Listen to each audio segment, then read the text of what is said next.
Let's get this over with.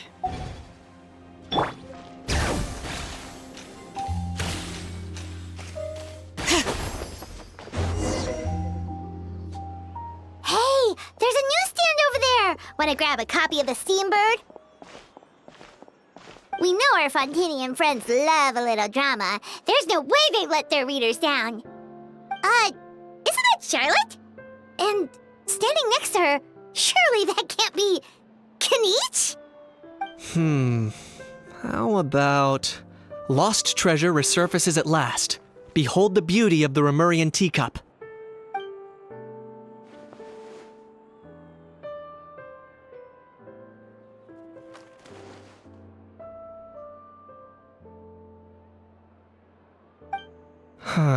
Pretty shocking. But it still feels like it's missing something. Got it! Udex gravely wounded in shocking stabbing. Set to miss cross-border smuggling trial.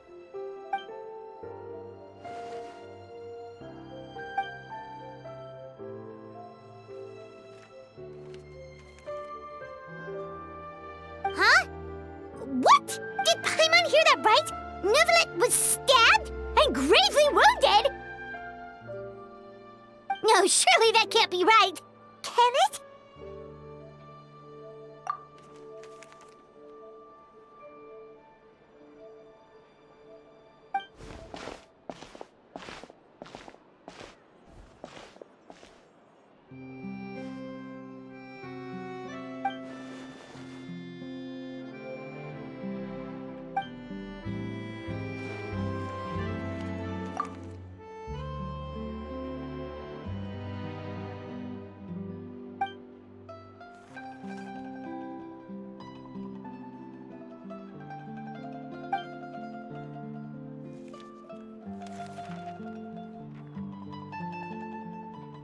Hey there, you two.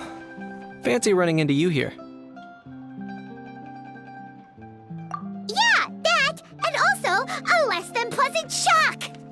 What the heck was all that about a Saurian meat restaurant and the Udex getting stabbed? Please say you weren't being serious.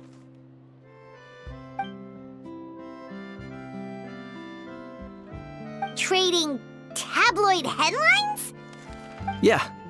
Charlotte and I were having a little contest to see who could find the most ridiculous fake news stories. Either I got lucky, or I have a knack for honing in on the most outrageous material.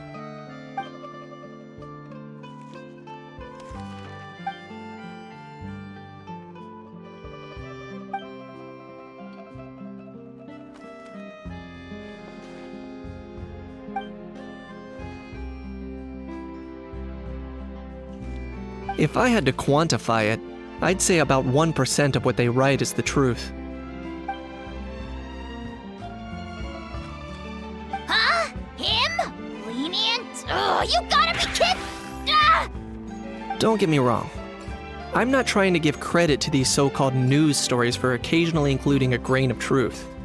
All I'm saying is, even the wildest leaps of the human imagination are always rooted in reality. You mean all those fake headlines you mentioned actually do have some basis in fact? Sure they do. For instance, there was in fact a smuggling trial recently. Considering the amount of speculation surrounding the smuggled goods, it's no wonder there are rumors about restaurants serving saurian meat or teacups being unearthed from ancient ruins. But in reality, the goods in question were simply a few ancient relics dug up from ruins in Natlan. Rest assured, no saurians were harmed in the process.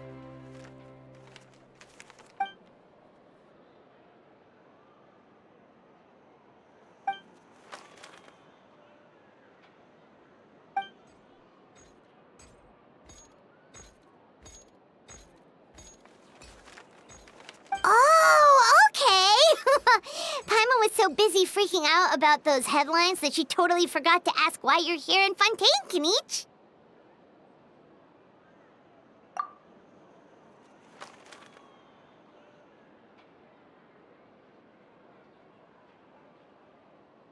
It was a pretty open and shut case, and my testimony in court was clear enough. But I'm guessing, Mademoiselle Charlotte, that you're less interested in the case than you are in trying to uncover some news stories about Natlan. I appreciate your kind invitation, but like I said, storytelling isn't really my forte. Kaniche the speechless! Kaniche the tongue-tied! Huh? If you're dead set on doing an interview, why not talk to the Traveler instead?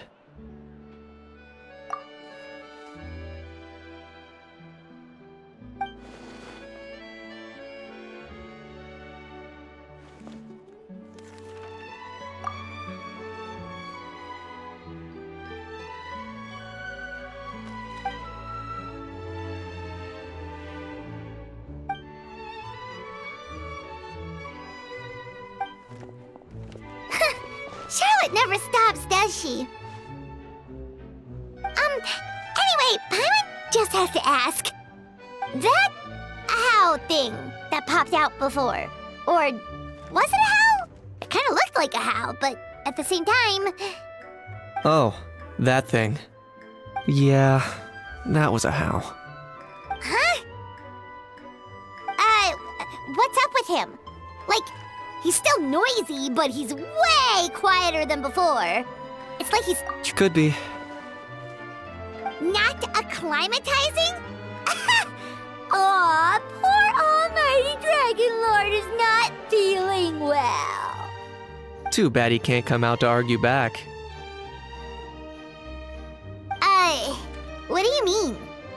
There's nothing physically wrong with him. It actually has to do with a strange law we learned about after arriving in Fontaine. Apparently, it's forbidden to release flying objects within Fontaine city limits during the first 3 days of each month. Paimon sure does. Paimon's been down this road before. There's an easy solution. As long as Kaniche holds onto a house tail, he'll be considered an Almighty Dragon Lord balloon, not a flying Almighty Dragon Lord. Not gonna lie, I was considering that. But Ahau wasn't too thrilled with the idea of huffing and puffing away in the form of a mini helium balloon. That said, it's pretty annoying how he keeps randomly popping up all of a sudden. Anyway, this morning I saw a notice outside the Palais Mermonia about an event that's set to take place outside the city soon. Something to do with filmmaking. I hear that's all the rage here. I was planning to stay here and do some exploring for a few extra days anyway, so I think I'll go check it out. It'll be a good chance to let that noisy helium balloon out. He might even learn a thing or two. If you're free, why don't you come along? I know where it is, so let me lead the way.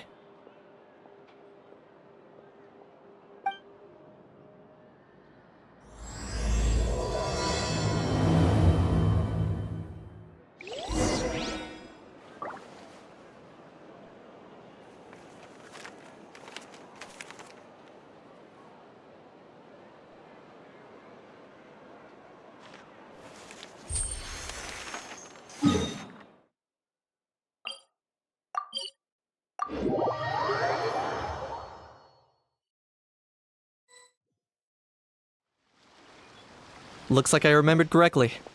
Here we are. Wow, this is awesome! Hard to believe it was just an empty beach before. Yeah, it was still completely deserted only a few days ago when I passed by on my way to testify at the Opera House. There must be some efficient workers in Fontaine. Quite impressive. A few days? One night was all it took. Rap-a-tap-tap, ta-da! But is this all it takes to blow people away? Oh, no. Given my past experience, I can't let myself get carried away. Well, I can't believe you actually remember me. It's me, Lepine Pauline. That's right, the unlucky one.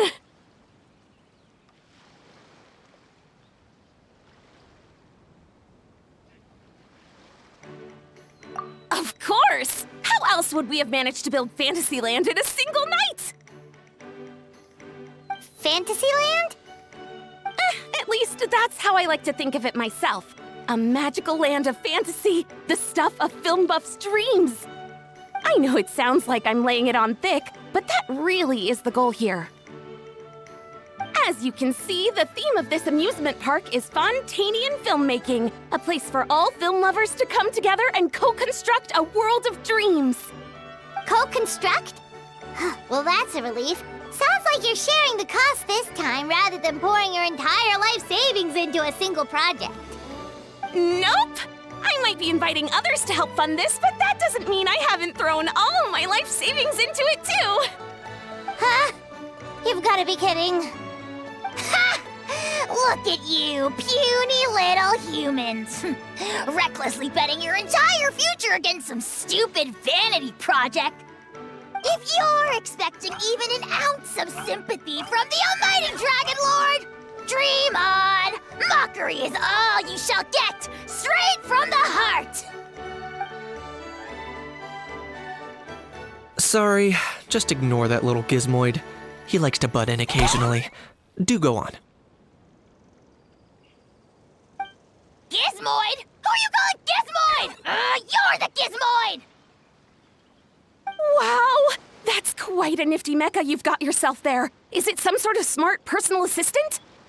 You ought to let Miss Charlotte see your cool gadget. Who knows? Maybe you could even look into mass production!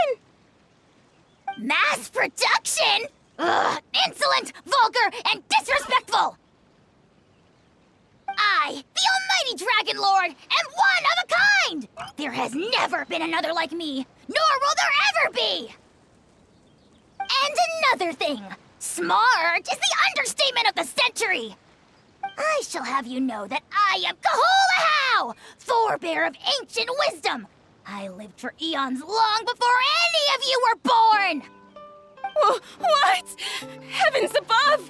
I beg your pardon, forebear of ancient wisdom. Please, I meant no offense. Idiot meets idiot. What's all the fuss? Making some new friends, are we?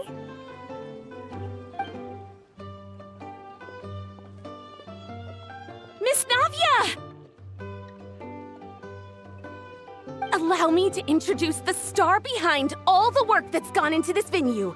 Miss Navia, president of Fontaine Spina di Rosula. Hello, everyone. Partner, Paimon, how have you been lately? Hello there. I'm Kanich. What about me? What about me? My useless servant can't even give me a proper introduction. You think someone yelling their name out in the middle of a public street really needs an introduction? He's not wrong. I caught yours just now, in fact. So, you must be the almighty Dragon Lord, Mr. Ahau. It's a pleasure to meet you.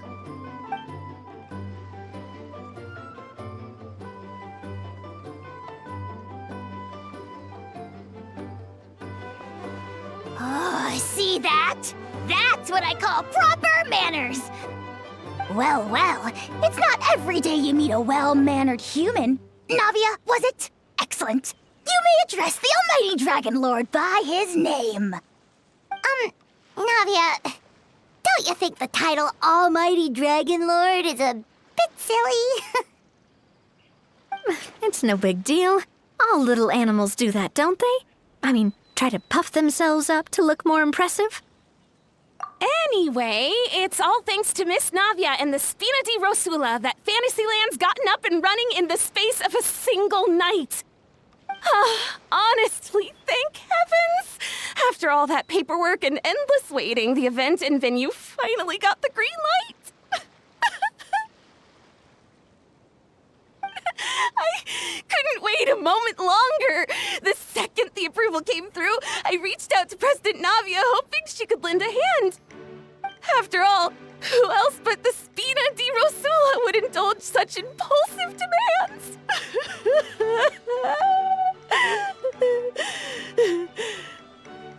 Sorry, traveler.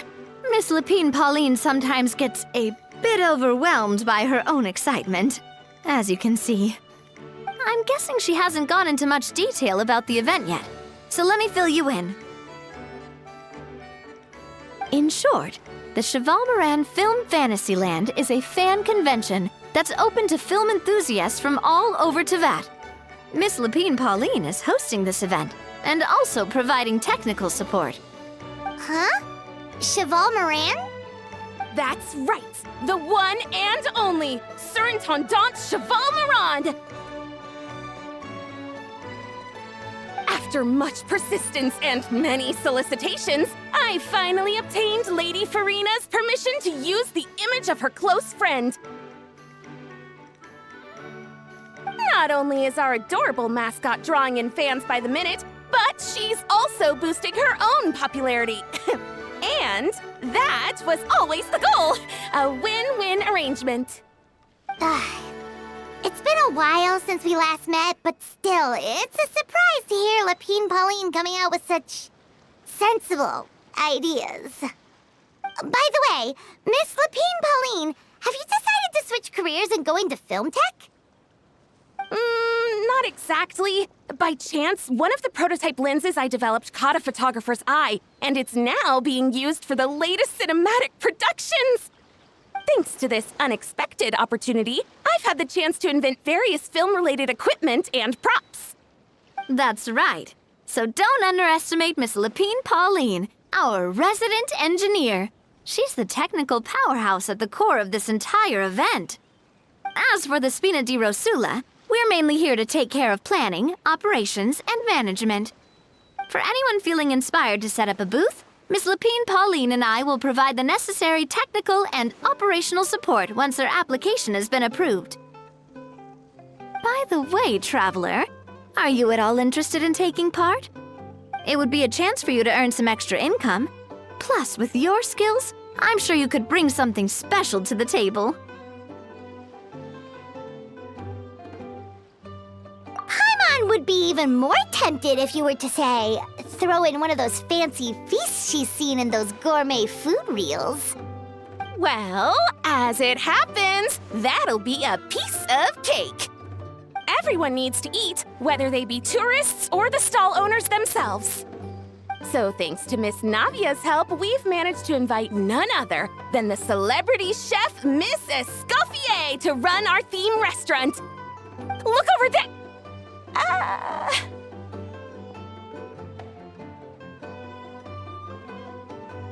You! Yes, you! For the last time, the ingredients have to be in the right ratio!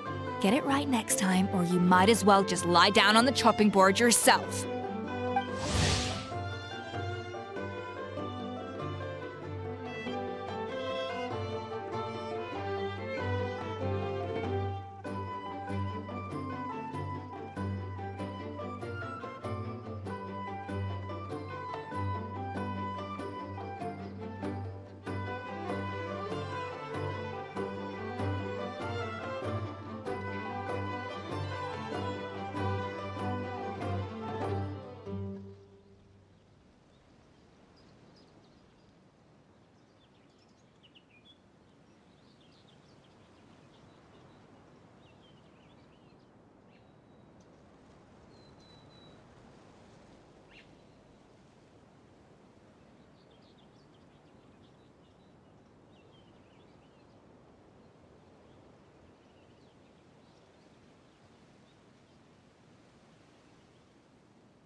She seems a bit busy right now.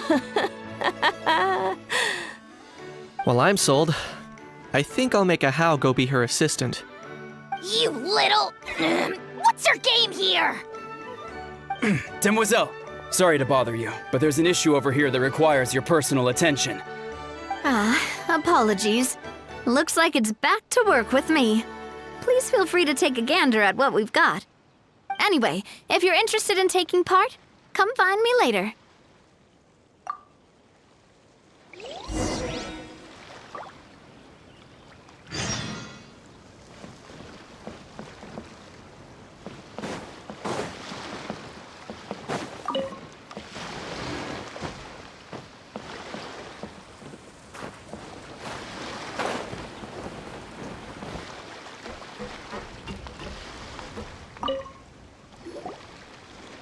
Greetings. Apologies if you overheard my harsh words just now, but I assure you it is entirely necessary. The sheer lack of standards here will be the death of me. Do you have any idea of the kind of customers I'm gonna get with how lax things are at the moment? The ones that leave their guns behind by accident and then come back to collect them later bringing ammunition with them. Yeah, that's the kind of customer you wouldn't forget in a hurry. Oh. Wait, has that happened before? No, it's just the mention of guns reminded me. Someone did actually leave their gun nearby. Huh? Just before we started setting up, as we were cleaning up the site, someone stumbled upon a mysterious locked box. It didn't look like something from Fontaine, though. It had more of a Natlanese vibe. Oh? Do you think a foreign tourist might have left it behind? That's what I assumed at first. But the box was buried beneath a pile of wooden planks, rocks, and whatnot, so it seemed like someone deliberately hid it there. But I didn't see much point in speculating, so the best thing I could think of was to hand it over to the authorities. I trekked all the way over to the Palais Mermonia just to hand it in. Ugh, it was exhausting. What did the authorities make of it? Oh, they made a mountain out of a molehill, as usual. Before even addressing the question of what was actually inside the box, they had several heated discussions about whose responsibility it was to write the lost and found notice. Thankfully, the ever-reliable Officer Sedine stepped up and immediately called in the Marechaussee Phantom to crack the lock and check if there were any dangerous items inside. And, as it turned out, there was a gun. Wow, that's a dangerous item, all right. Mind if I ask what kind of gun it was? Oh yeah, Mr. Knight, you're from Natlan, aren't you? Do you know a lot about guns? You could say it comes with the job. I have an interest in weaponry and the like. Ugh, such a spoiled brat. What, are the toys I gave you not good enough for you anymore? Yep, got sick of those long ago. You little... Don't dare you turn your nose up at my gifts! Why Time for a timeout, old-timer. Sorry, where were we? Oh yeah, do you recall what the gun looked like? It's a bit hard to describe. If you ask me, it didn't even really look like a gun.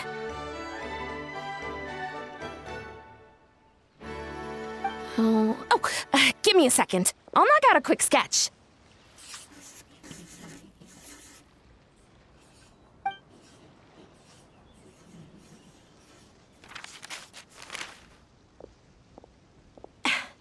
Something like this.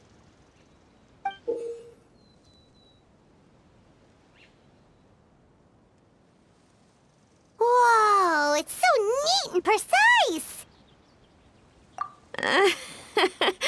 It's nothing. Sorry. Is something wrong with my drawing?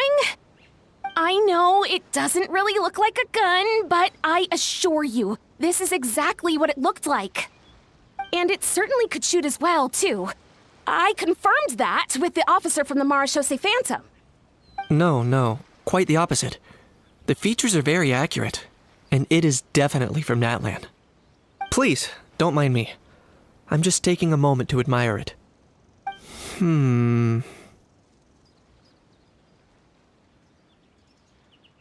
I should be the one thanking you. Thank you, and everyone else for your support. Don't mention it. Besides, we haven't really done anything. Not at all! The buzz and excitement you guys bring is exactly what this event needs.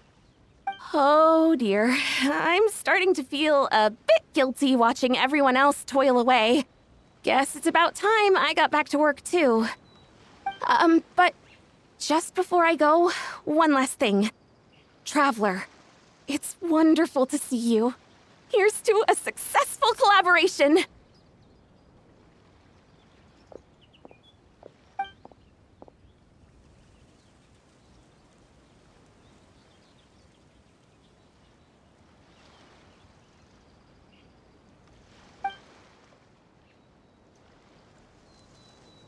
I'm sure you noticed that there was something unusual about that gun. Correct. It's most likely an old weapon dug up from some ancient dragon ruins. Based on my experience, it might be more accurate to refer to it as a hand cannon. But in Fontaine terms, it's not wrong to call it a gun. Given why I came here, don't you think it's curious that an ancient dragon relic of unknown origin would turn up like this, out of the blue? I suspect this gun might have something to do with that smuggling case. It might have slipped through the cracks. Time is of the essence, so I'd like to head over to the Palais Mermonia to verify my suspicions. Perfect. Then we can head out right away. Or, if you want to catch up with your friends first, I can wait.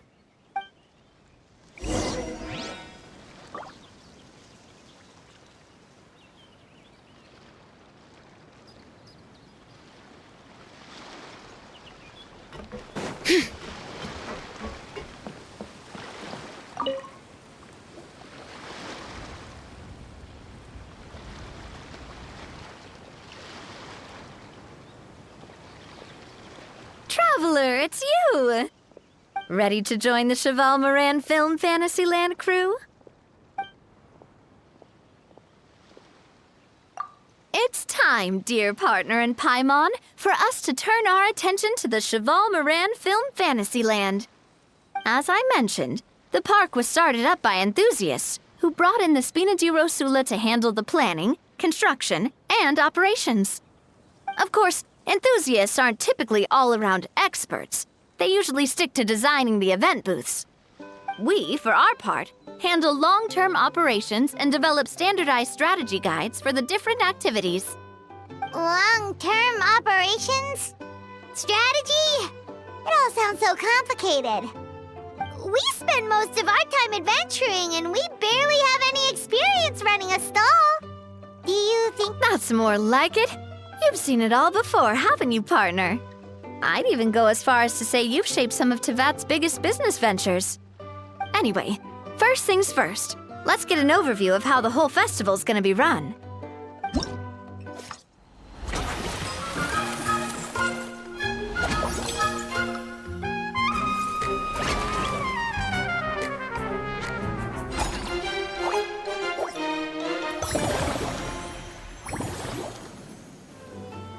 As you can see, our Fantasyland's a bit like a sugar-free macaron right now. Several areas are still under construction. The Spina's only been... That's why I chose to adopt a time slot-based planning method, so we can upgrading facilities, expanding the venue, hiring... So it's our job to allocate precious time as we attract more guests and earn money to add to our funds, which will allow us to divide each cycle into finer time slots, which will let... So we'll be limited in the decisions we can make and tasks we can focus on within each time period. Which means we have to use our limited actions and Laura to earn... Kinda like playing chess or cards then. Cooking up a strategy in advance is gonna be key. Paimon thinks she just about gets it. How do you feel about it, Traveler? Yep, come on, we can do this. You mentioned standardized strategy guides just now. Does that mean there are non-standard ways to take part too? Of course. Film and entertainment mean different things to different people. And there's gonna be a wide range of exciting activities for people to try out. If we're not careful, some visitors might wander off and end up getting in trouble. And others might pick up dangerous props by mistake. To avoid confusion, we need to create a standardized strategy guide for each activity. Just think of it like a walkthrough. Wow, but if we hit a tough spot, we'll just have to rely on our skills to carry us through. Hopefully it goes without saying that I'd never put you in danger, partner. I also wanted you to experience the activities before Oh, those are two things Navia is best at. Making people feel safe and having fun. Great! Well, I can't wait to hear what you think. Your input is super important to us. All right then, let's start with Eclectic Escapades and put our first guide together.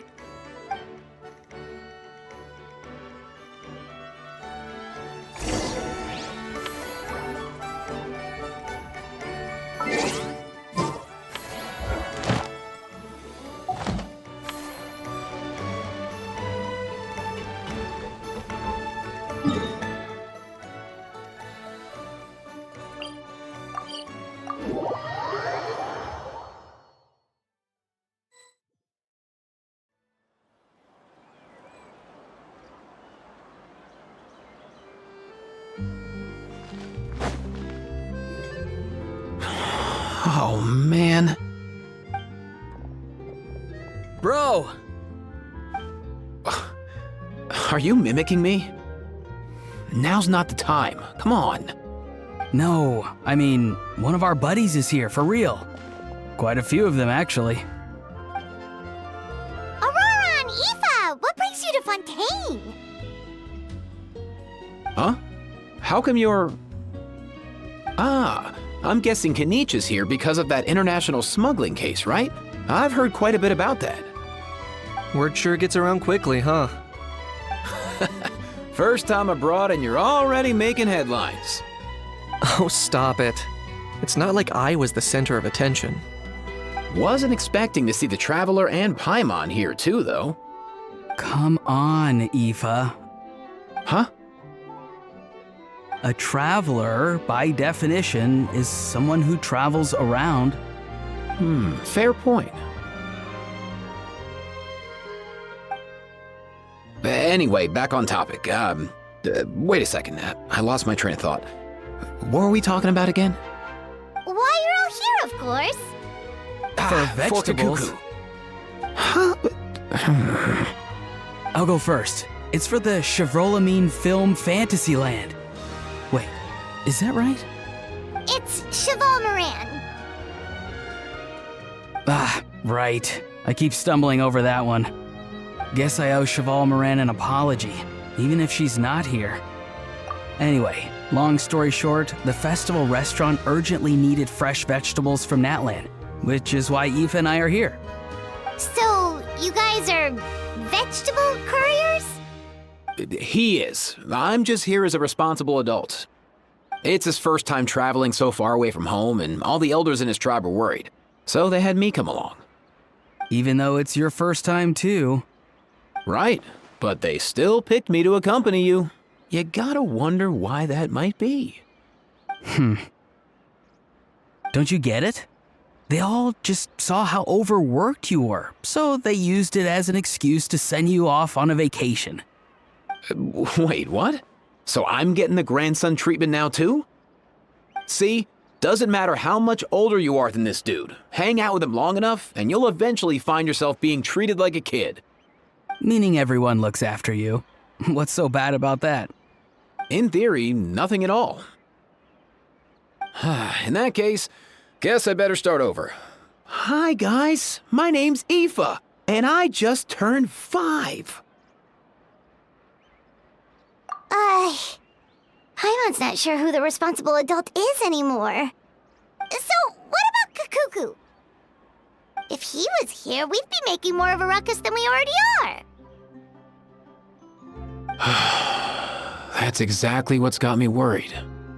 Aoife, there's nothing to worry about. You're a big boy. You can handle yourself now even without Kakuku. You think that's what I'm worried about? Anyway, my priority right now is Kakuku. Suffice it to say, Kakuku's in big doo-doo. How so? He's so small, and all he knows are a few harmless phrases. What kind of trouble could he even get himself into? Let me guess. Did he get caught out by the law on flying objects? Bro, you too? Not me. How? Oh, that pesky little chatterbox. So that's why he hasn't interrupted us this whole time. Guess he's too scared to show his face. That, plus he's already spouted enough nonsense for one day. So I've put him on mute until tomorrow. Nice one.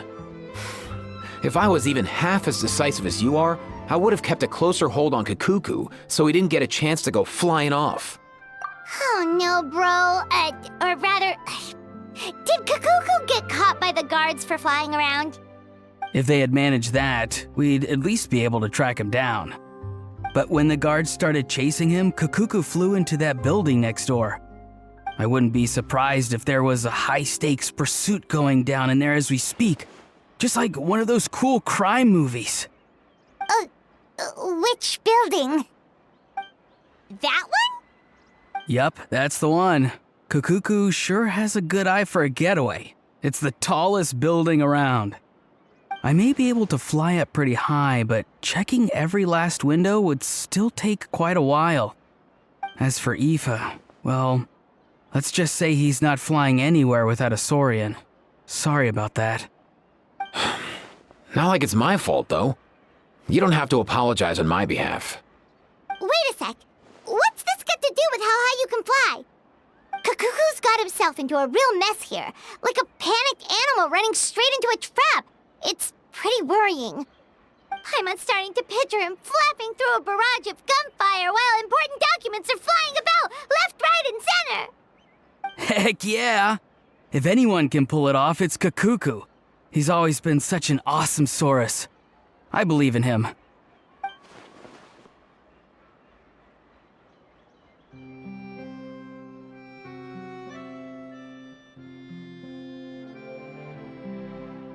For real now? Do you even hear yourself, bro?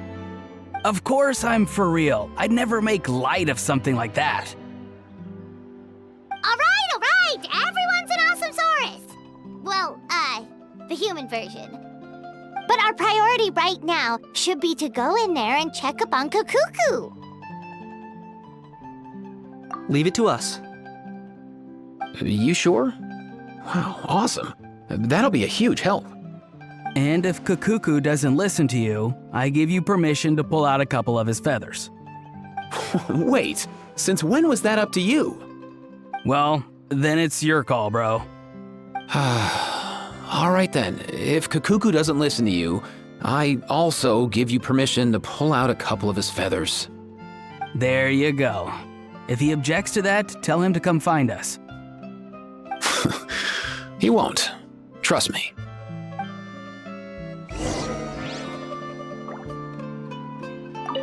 Back when we first met Kakuku in the wild and I begged you to take him under your wing, I never imagined you'd end up spoiling him rotten. And I never imagined you'd be nagging me about it. Oh, well, I definitely saw that coming. Huh? You're only 5 years old after all.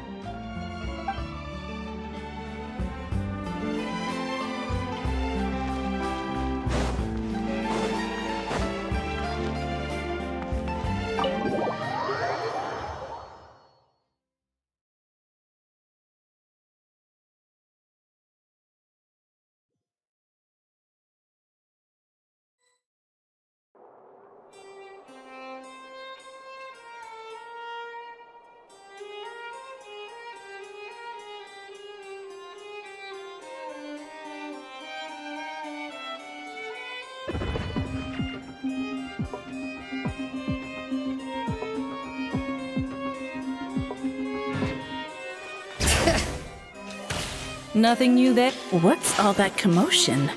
Are they arguing in there?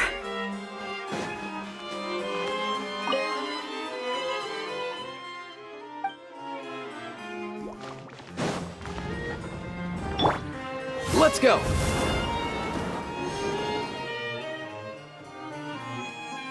No way, bro!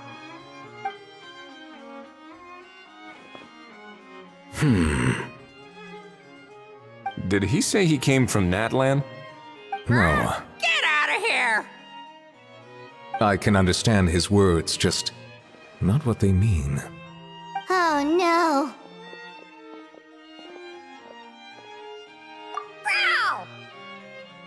Bro! He keeps repeating the same things over and over again. Oh, you know one another.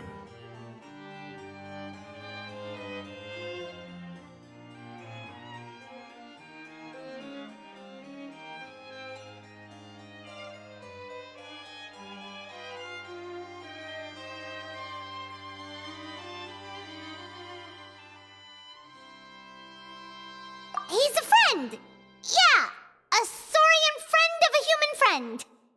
Great. Well, that was easy. Looks like we've tracked down the owner. Guess that's one less lost and found notice for you to write, Monsieur Neuvillette. For real? Traveler, was there something important you wanted to discuss with the Udex? I'm just about done with my business here. Need me to step out? Stay and hear them out first. Perhaps it will have some bearing on your own work. If I'm not mistaken, you are the same Mr. Kanich who served as a witness in the smuggling trial? I take it there's been a further development in the case. That's right. Very perceptive, Mr. Udex. So you've met Neuvillette before? But wasn't the trial overseen by another judge? I've seen his photo in the papers. But as for this other gentleman...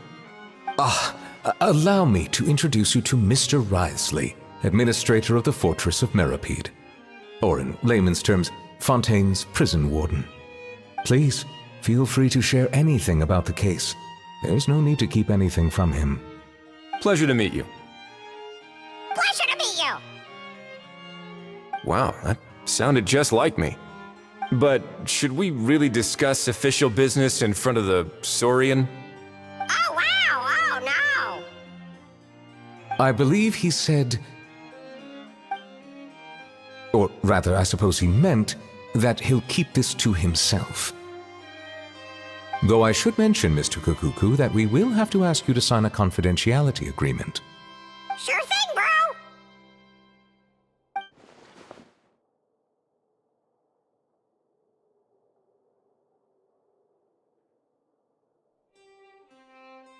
Let us return to the matter at hand. Mr. Kanich, was there something else you wanted to discuss relating to the case? Yes. Let me fill you in.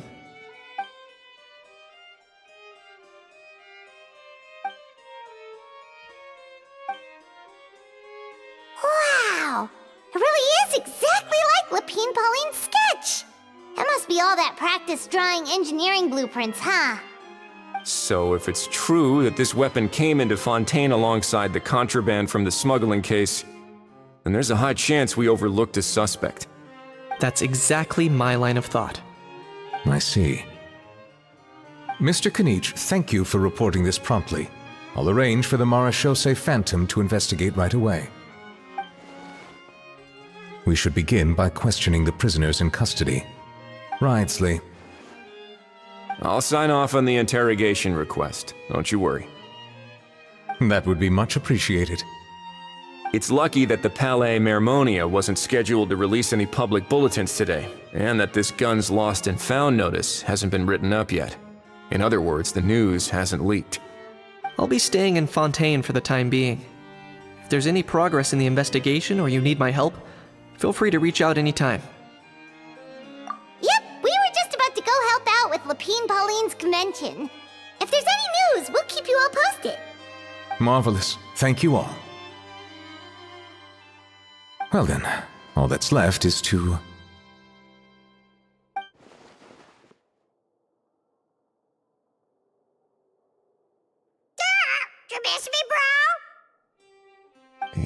really does come out with the most unexpected things. Who did he learn it all from? Huh. Well, it's pretty extraordinary. Anyway, according to due process, we must first determine whether Mr. Kakuku qualifies as a flying object. And, following on from our conversation just now, he also needs to sign a confidentiality agreement. Drafting said agreement may take some time. Looks like you'll be staying with us for a while then, Kakuku. Excited?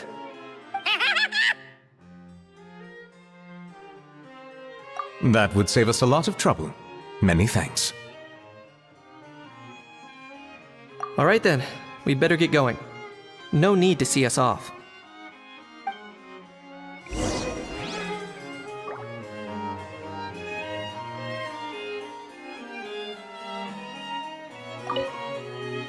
I know you mentioned a while back that people from Nadland would soon start showing up all over the world. But I hadn't expected anything like this. It seems no matter where they come from, all dragons are inquisitive by nature.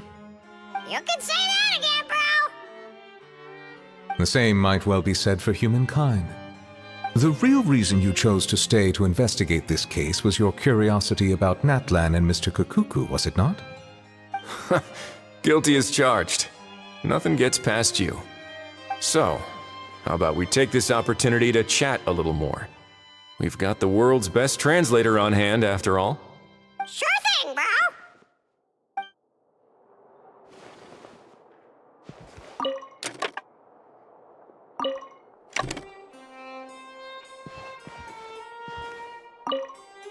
I know you mentioned a while back. It seems no matter You can say that again! the same might well be said. The real reason you So, how about we take this opportunity to chat a little? Sure thing, bro!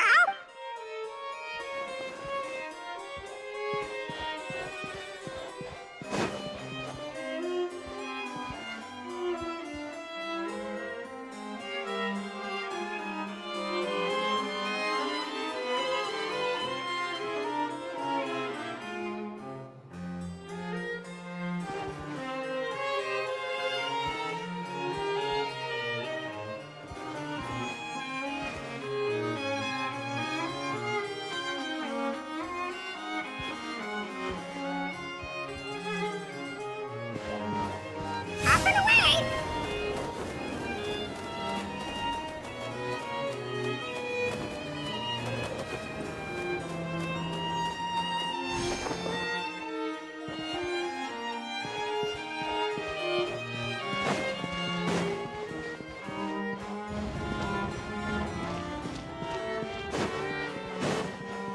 Let's go!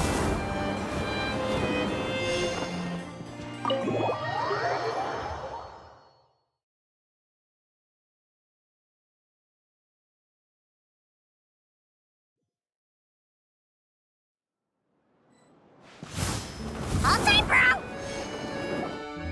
Aurora and Aoife, we found Kakuku! What's the situation? How bad is it? Oh no.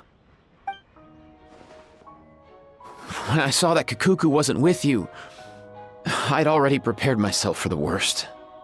Relax, Aoife. Maybe Kakuku just prefers high-rise living now. Sometimes you just have to let the kids grow up and make their own choices in life. For real now? Do you even hear yourself, bro? It's not that bad. Kakuku's fine. Still very much alive and kicking for starters. He hasn't been arrested either, so no jail time. See? You're not exactly reassuring me here. As for the bad news, well, it's really not that bad. Kakuku accidentally overheard some top secret stuff, so he has to stay at the Palais Mermonia for a while to sign a confidentiality agreement. But there's no need to worry. The person in charge of looking after Kakuku is super nice, so he'll be absolutely fine. All right. That doesn't sound too bad after all. Wow, hearing that's put my mind to rest. But based on my understanding of how things work here, the ban on flying objects should be over by the time Kakuku actually gets out. What a shame. Oh well, I guess we'll just have to go have some fun without him. You don't look disappointed in the slightest. Anyway, Aurora and I will be staying in guest rooms upstairs at the Hotel de Boer for the time being. Feel free to drop by if you need us.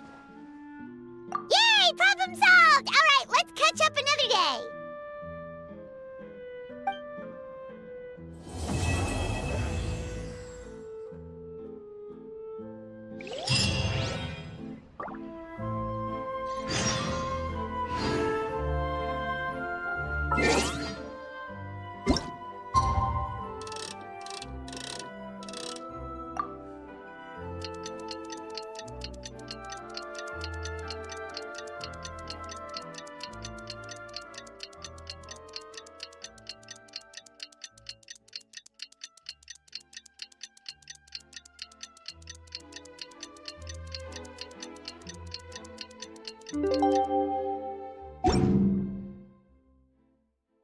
Whenever I get to take a break... It's been a few days. Ban on flying objects should be over by now.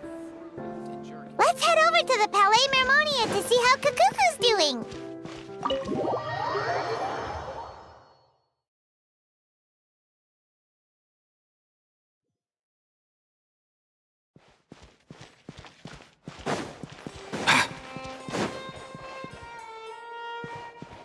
Up and away!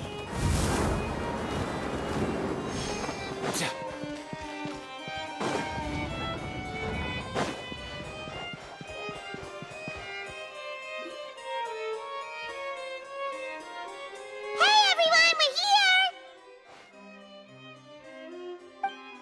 Oh hey, my little dudes! Good morning! Oh wow, Kukuku's learned a new greeting! Is that good news or bad news though? Sorry, I did everything within my power. But so far, I've only managed to teach him how to say good morning. Wait, so that's all you've been up to this whole time? Get out of here! Huh?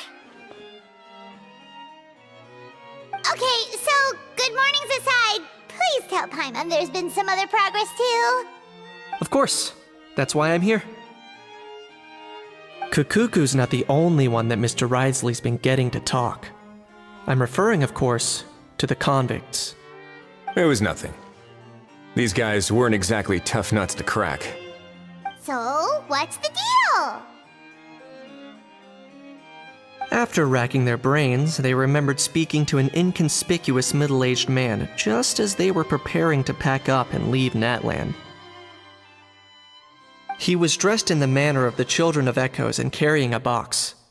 Plus, the description matches the one the gun was found in. All in all, he didn't look any different from your average Natlanese traveler. Perhaps seeing that they were dressed as merchants, this man stopped for a chat, inquiring where their goods were headed, and even asking if they could share a boat. The smugglers were very cautious, though. They didn't tell him any specifics. But all this happened before I crossed paths with them. I happened to notice them as they were preparing to set sail. I thought they looked shady, so I snuck aboard, and ended up being carried along all the way to Fontaine.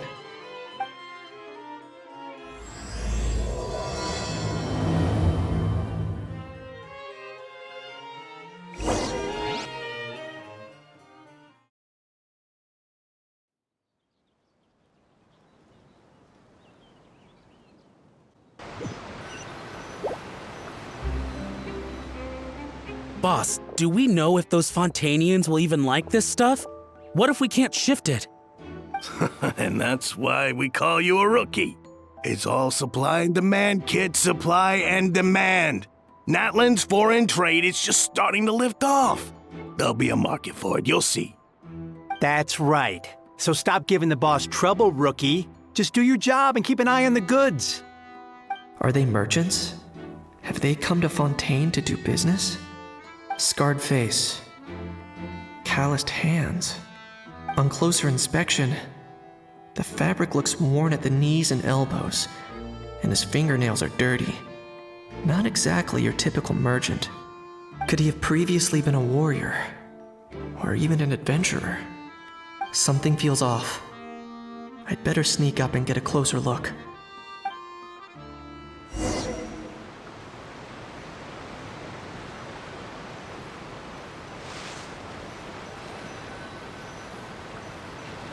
Nice thinking, boss.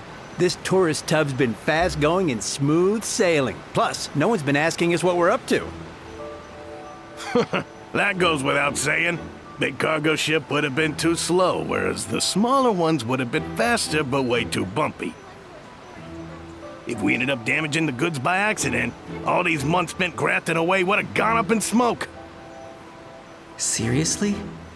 But there's hardly anything here. Would it really have taken them months to prepare? And why would they need to transport it with such care? Could they be secretly smuggling precious items out of Natlan? I'll need to find a way to get to the bottom of this.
Let's go hear what these criminals have to say for themselves.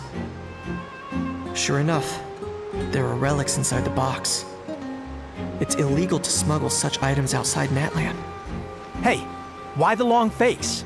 You're abroad on business, and you get to do some sightseeing while you're at it. Sounds like a pretty sweet deal to me. You better cheer up if you know what's good for you. I guess you're right. I was just worried I might have messed up with the packing, or that something's gonna go wrong along the way. Oh, pull yourself together. Tons of foreign tourists come traveling to Fontaine. I bet their luggage is full of all kinds of weird stuff. If someone insists on checking it all, just show them the purchase order we had drawn up. Those Fontainians can't get enough of their legalese, so I've heard. They can look all they want. Aha. So their aim is to smuggle in contraband after all. Looks like I've gathered enough intel about the smugglers and their contraband. Time to inform port security.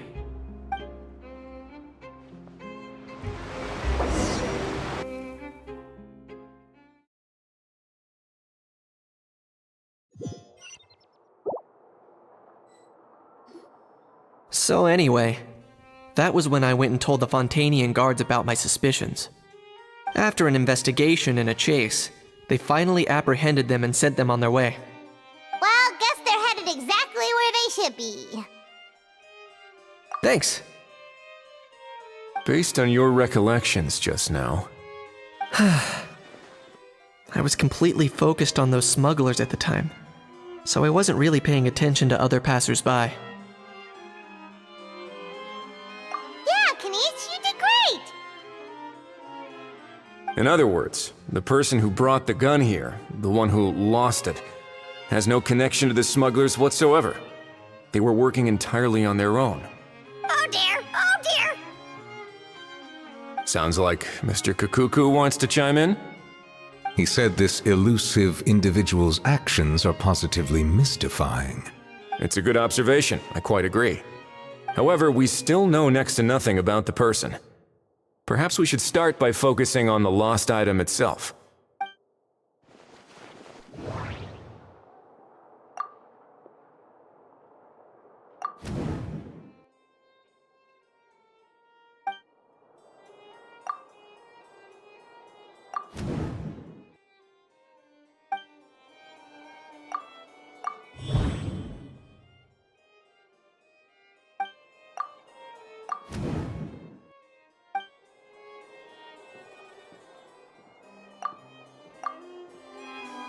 It certainly seems like it was the bait in some kind of trap. The only question is, why wasn't the bait made more conspicuous? Has something sprung to mind? I just remembered a film I watched this one time. Huh?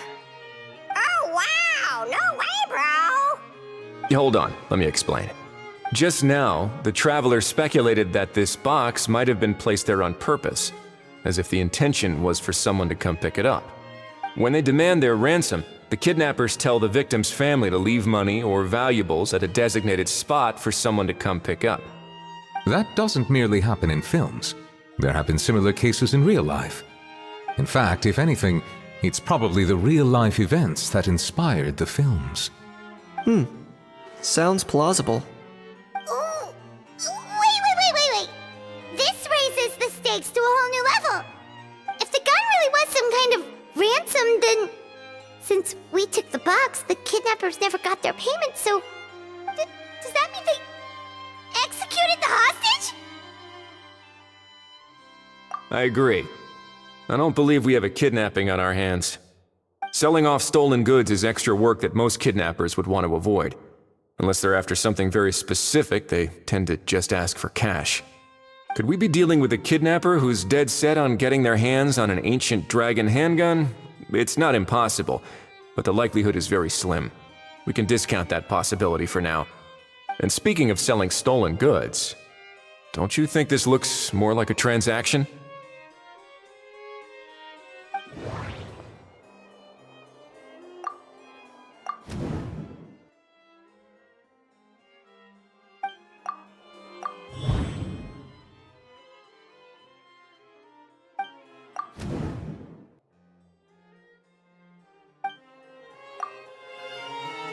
So, bottom line, this was an individual smuggler at work. Exactly. And it was the location itself that caused the deal to fall through.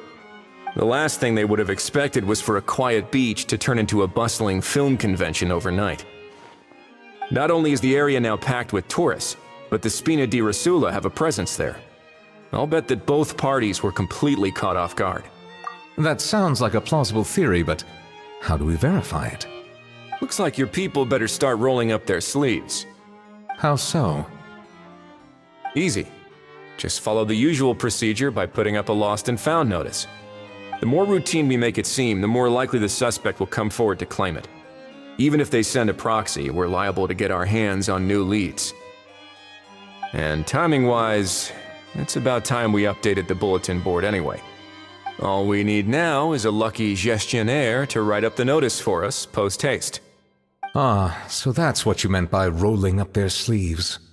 In that case, I may as well write it myself. Delegating this to someone else would require an additional explanation. Huh. Or are you just not used to asking others to work overtime? Is that really a major concern here? Well, looks like I won't be needed around here. At least until the notice has been posted. You could always wait here if you like. The Palais Mermonia serves a particularly fine cup of tea if that swings it for you. Thanks, but no thanks. I left a very noisy creature with a friend before heading out, so I should probably get back to feed it. Ah, I wasn't aware that you had a pet, Mr. Kanich. Speaking of pets... Get out of here! Out of here! Yep, that's the plan. Out of here indeed. I believe that what Wriothesley is trying to say is, you are free to leave, Mr. Kukuku. Furthermore, it has been determined that Mr. Kukuku should not, in fact, be classified as a flying object. As such, he shall be free to move around Fontaine whenever he so pleases. You're the best, bro! Oh, that really is good news! Travelers, should we bring Kukuku back to Aoife and Auroran? I shall leave him in your capable hands. Indeed.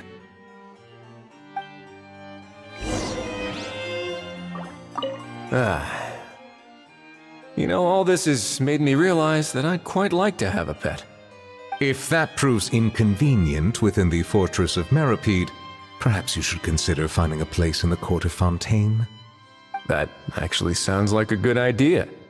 In the past, I always dismissed the idea of buying a property in the city. The prophecy about the floods meant it never seemed like a worthwhile investment. But now... This might be a good time for you to re-examine the documents I gave you regarding your title as Duke. Huh? Citizens with honorary titles are eligible for certain benefits when purchasing property in the court of Fontaine. Really? How about this? You read through your documents from start to finish, while I write up the lost and found notice.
potted plant on the porch has died again.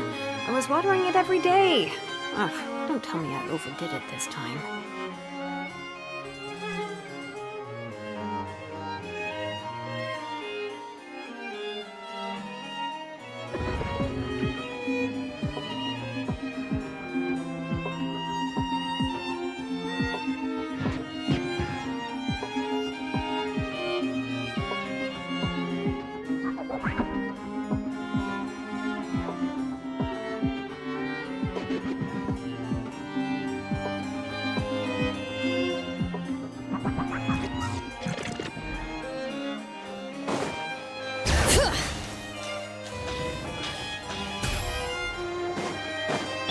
Let's go!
Hey, get out! Cuckoo!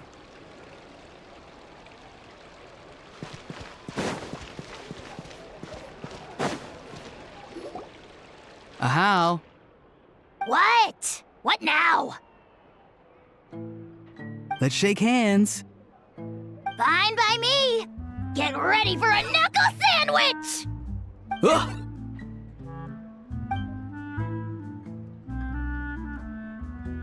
Oh, nice dodge! Paimon feels strangely inclined to keep a safe distance. Did you miss me, bro? Cuckoo, you're free! Ugh, not you again. Nope, didn't miss you in the slightest. Hey, other granny.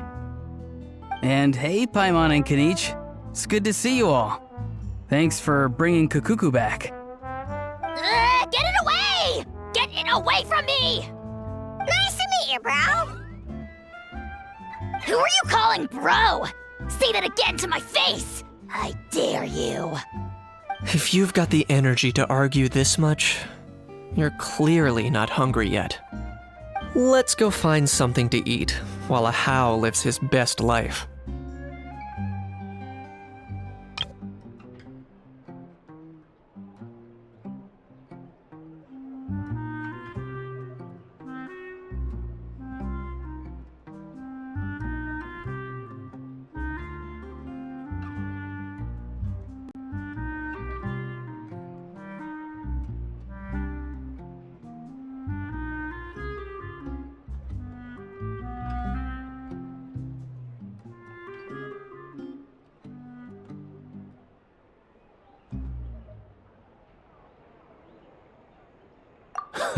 Poor Hal. He spent all day being tormented by Auroron, only to discover that the suffering's just begun. Eva, as a Saurian vet, how can you just sit back and watch our little dragon bro suffer? Huh? How am I the bad guy? Even hear yourself? Ah!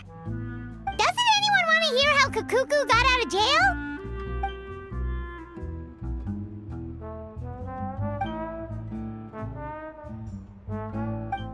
Don't lose hope, Hal. By the same standard, you have freedom of movement now too. You're still in the game? Same standard? I will not be held to the same standard as that thing! That's right. You won't. As far as I understand, the Palais Mermonia will want to assess your case on its own merits before they grant you freedom of movement.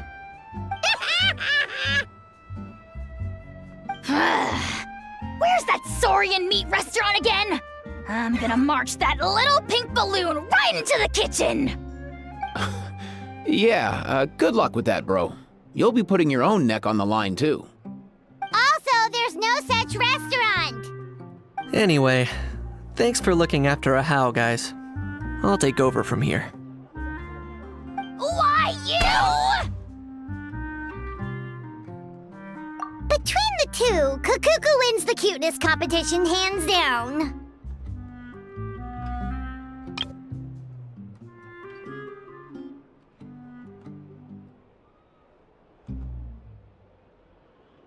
Ah, really? Thanks!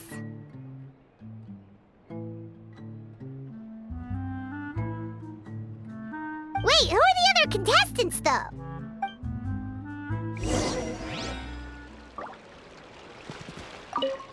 So now that our crew's back together again, what's our next move? Oh, how about a game of rock, paper, scissors? No chance. If I lose, we'll end up stuck in the room. Nope. This time, we'll only watch a film if I lose instead. Had enough too, huh? For real now? Come on, bro! Can we just ditch this whole leaving it all to chance thing? Why don't we take our fate into our own hands? Aren't we doing that already? Rock, paper, scissors uses our hands.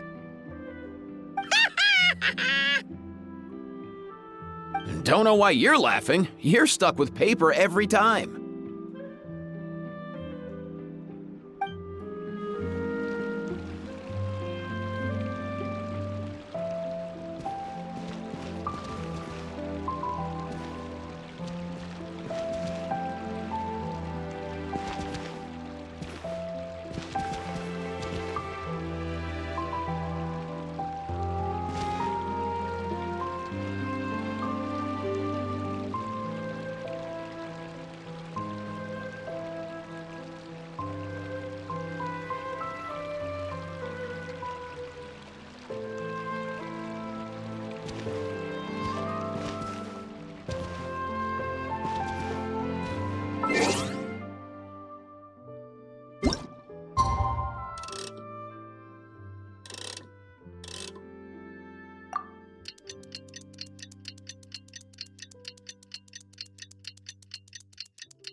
The lost and found notice is up!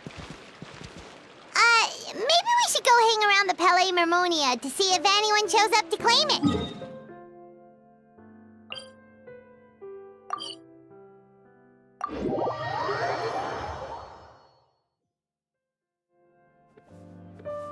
Mind the wind.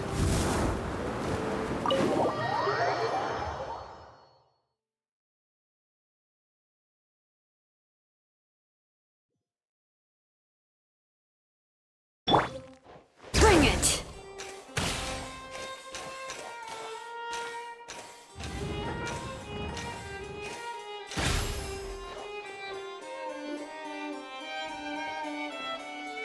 Huh, looks like there were quite a few others with the same idea.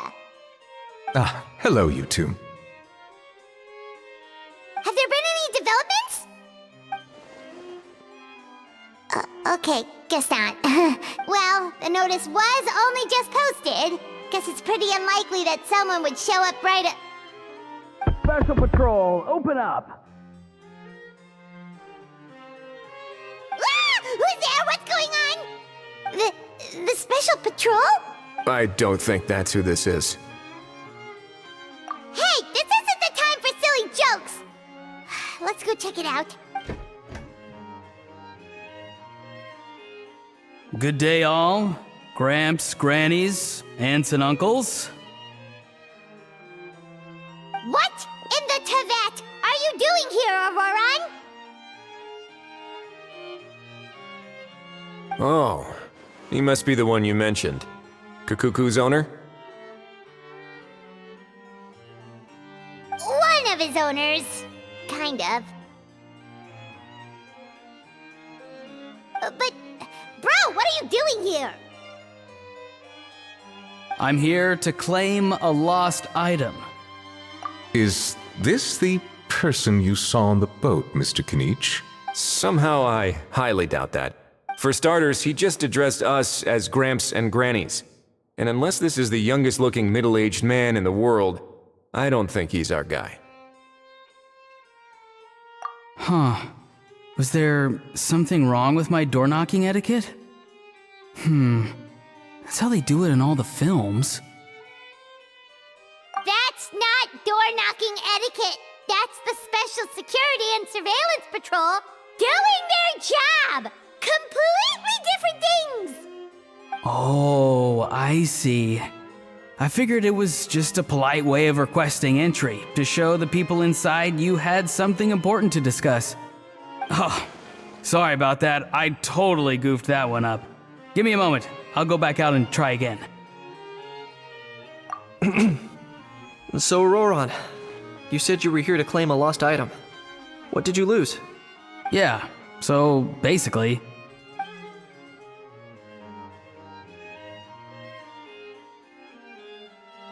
For real now? Oh, come on, bro. Auroran, be honest now. Were you the one who lost this? No, it belongs to a friend. So it belongs to Aoife? Of course not. Aoife has his own gun. All right then. I knew this wouldn't go well. So here's what went down. This morning, Aoife and I were playing rock, paper, scissors. Before long, he'd lost, as he usually does. So we figured we'd head out and visit some of the Court of Fontaine's famous landmarks. When we got near the plaza, a man suddenly stopped us to ask for help. He said that he had lost something and that someone had found it and sent it over to the Palais Mermonia. But apparently he used to work here and was worried it'd be awkward bumping into his old coworkers, so he asked us to pretend to be the owners and claim it on his behalf. You didn't manage to keep that pretense up for long. It's fine. I'm not the one who feels awkward anyway. So, a former employee of the Palais Mermonia. Was this individual a Fontaine native? Yes, at least I assume so. He looked like a well-dressed gentleman to me. We were about to refuse, but he was so polite. Could it have been a disguise? Oh no. Auroran, Paimon thinks you've been tricked.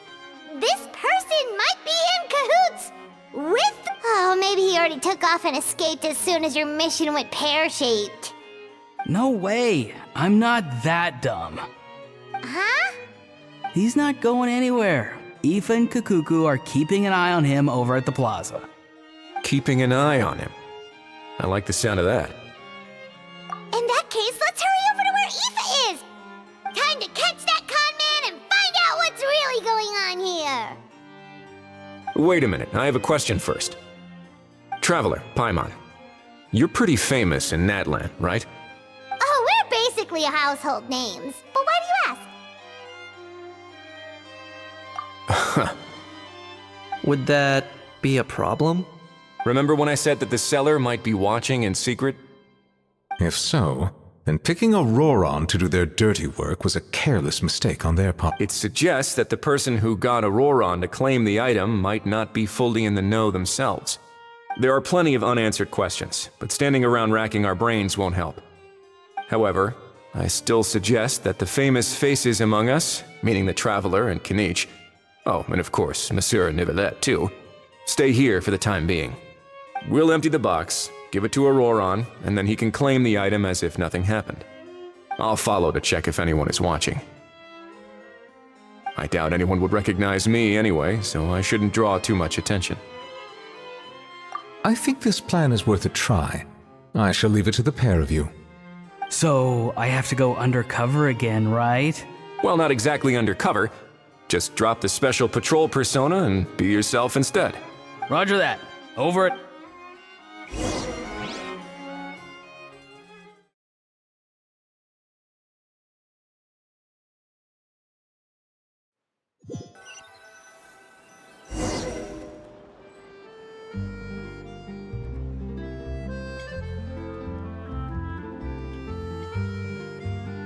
No sign of any suspicious individuals around here. Auroron has entered the elevator as planned. I'll head over to the plaza now. Auroron's taking the elevator. I should take a different route to the plaza.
Nothing suspicious going on here, either. Strange. Maybe we're overthinking this? Oh dear! Oh dear! Stop with the pecking! Stop with the pecking! Please, sir, I'm begging you, do me a favor and get this pet of yours under control! The heck are you on about? Sorry, but he's not my pet. He's my coworker. And I should warn you, he's not too happy with how you're talking about him. What the? This thing has a job? So in Natland, they just dish out jobs to any old thing. Uh-oh. Kukuku's not too big on being called a thing either.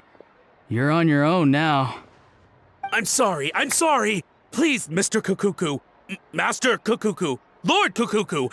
I meant no offense, I promise. All right, Kukuku. That'll do for now. Let me ask him some questions first. Sure thing, bro. Auroron actually looks pretty serious this time.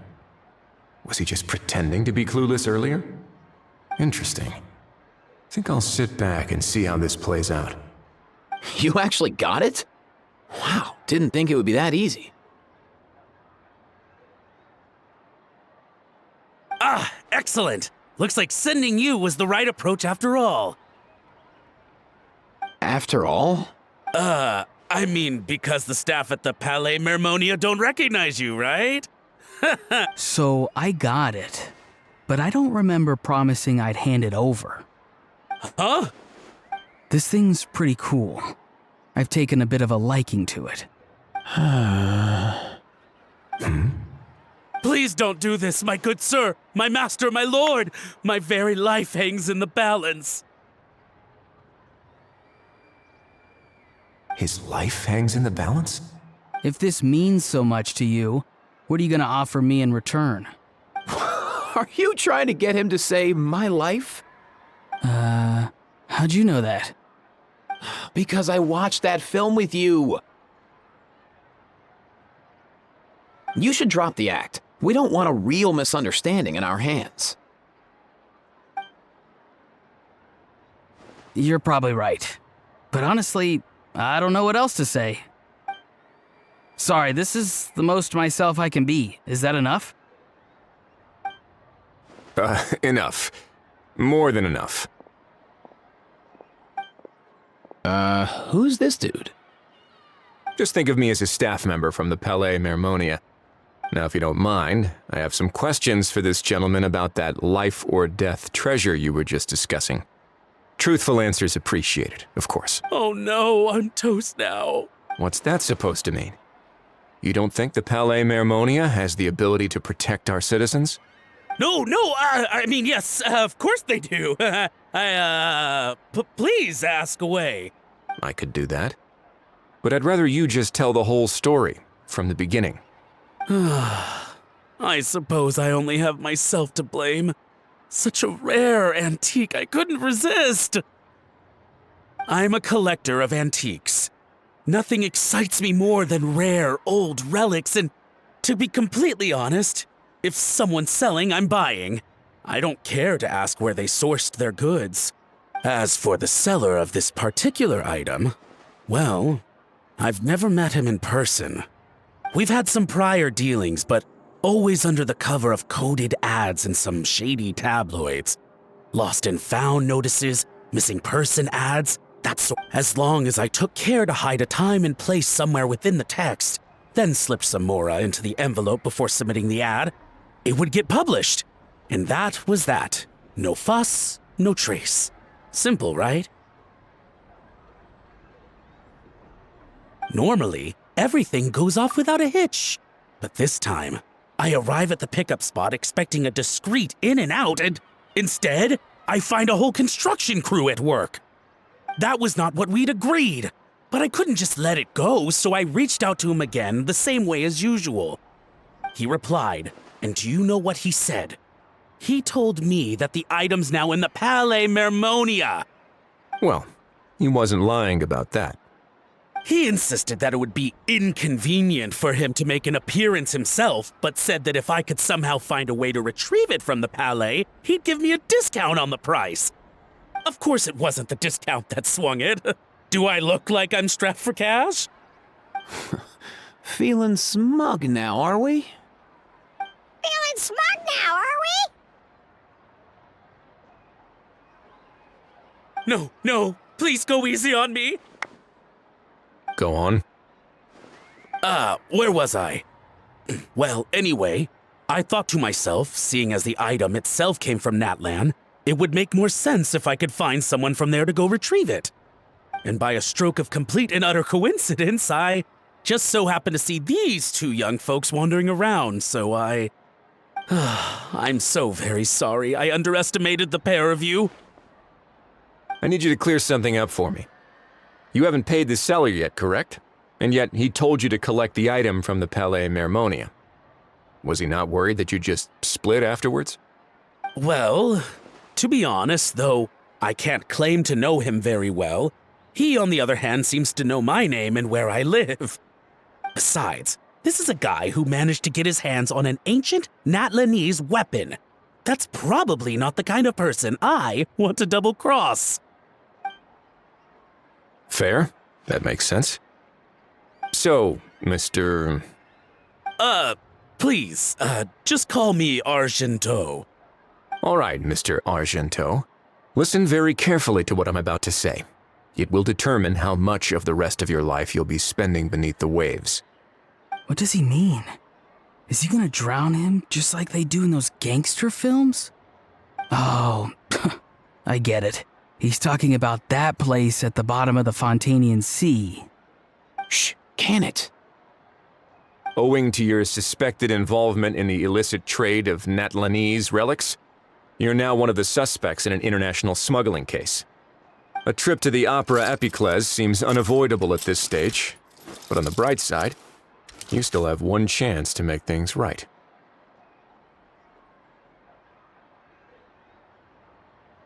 Okay. Do I really? Please tell me what to do. It's very simple. Just reach out to your seller in the same way as usual, arrange to meet, bring the money, and make the deal. Just be sure to let me know all the details. I'm talking time, place, the whole lot. If we can catch the other party by doing this, you'll have gone some way toward redeeming yourself. Understand? Oh, I see. I understand. You shall have my full and unadulterated cooperation. Good. Don't break the law, and don't even think about making a run for it. The Palais Mermonia will be watching you and ensuring your safety. All right, take the box, but leave your ID and other documents behind. You can go now. As for you two, protocol dictates that I should take you both back to the Palais and have you sign a confidentiality agreement. But that would take a lot of time and effort. Such a hassle, bro! See, Mr. Kakuku knows exactly where I'm coming from. So, I was thinking, since you're all friends of the Traveler... I understand, sir. We got dragged into this by accident, and it has diddly squat to do with us. Out of respect for the Traveler, we won't say another word. Oh, I know this part. We better keep our mouths shut or we'll both be sleeping with the fishes in the tailor-made pair of cement shoes. In that case, I understand completely. Not exactly what I was going for, but if that's how you want to understand it, then be my guest. Then it's settled. Thanks for your help.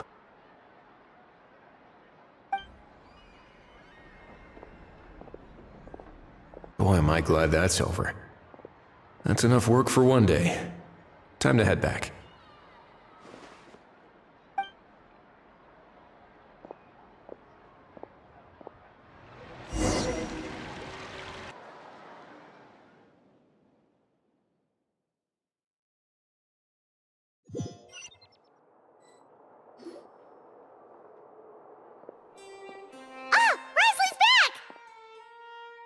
Judging by your expression, it must be good news, huh? It went smoothly, on the whole.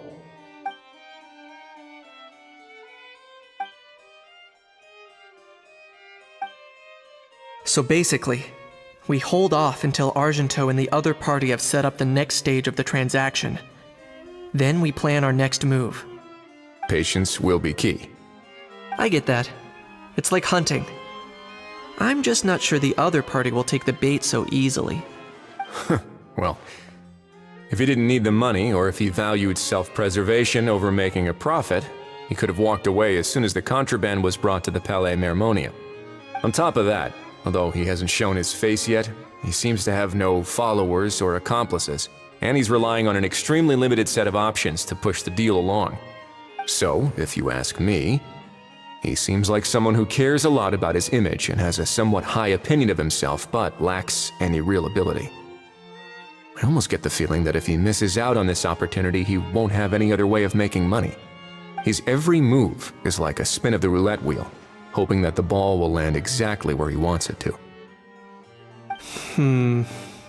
Or, I don't know. Maybe he'll cut his losses and vanish into thin air, and our efforts will have been in vain. At least Natlan will get the stolen relic back, so it won't have been for nothing. In that case, let's hope his arrogance stays in play. Everyone, I have just briefed the Marechaussee Phantom on the situation. As soon as there are any further developments, we will act without delay. When that time comes, we will be relying on your help. We'll be waiting for the good news!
We should, take a break after all that running around.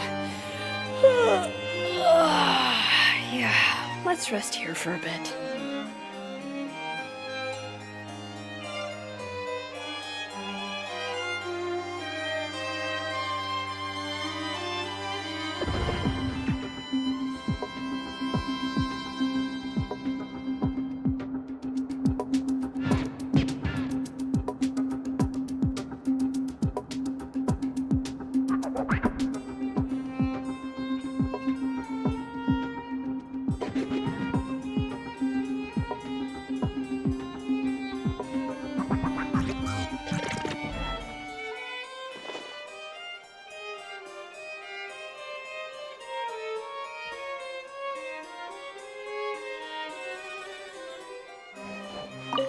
On the topic of kidnapping cases, how exactly do we define the subject of a kidnapping, according to the regulations, I mean?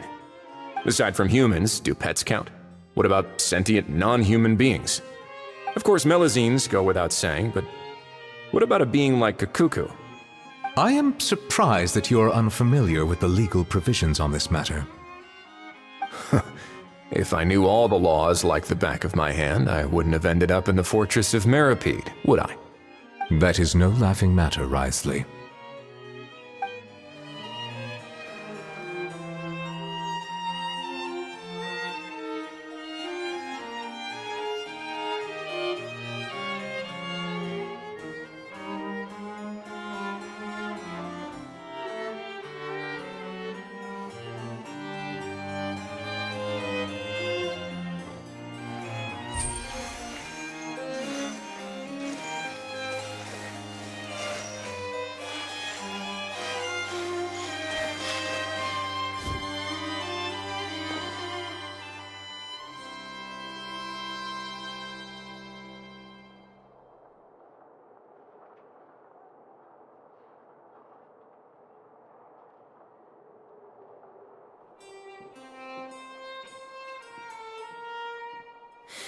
Oh, how many forging commissions do I still have to finish? Let's see.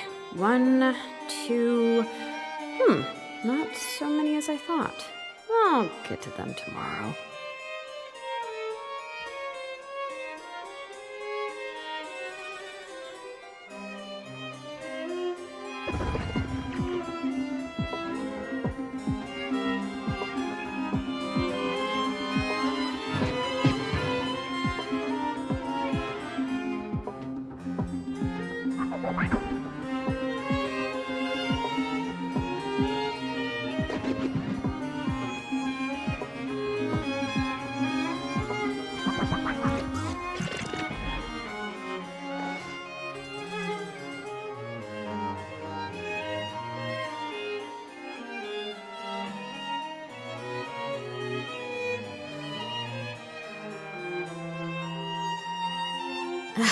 My potted plant on the porch has died again?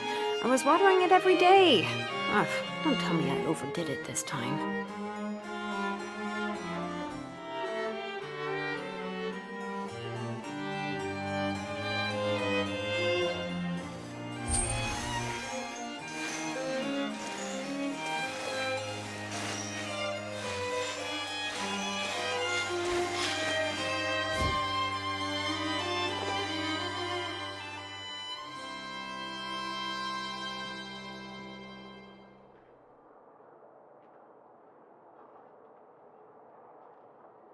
We should, take a break after all that running around. Yeah, let's rest here for a bit.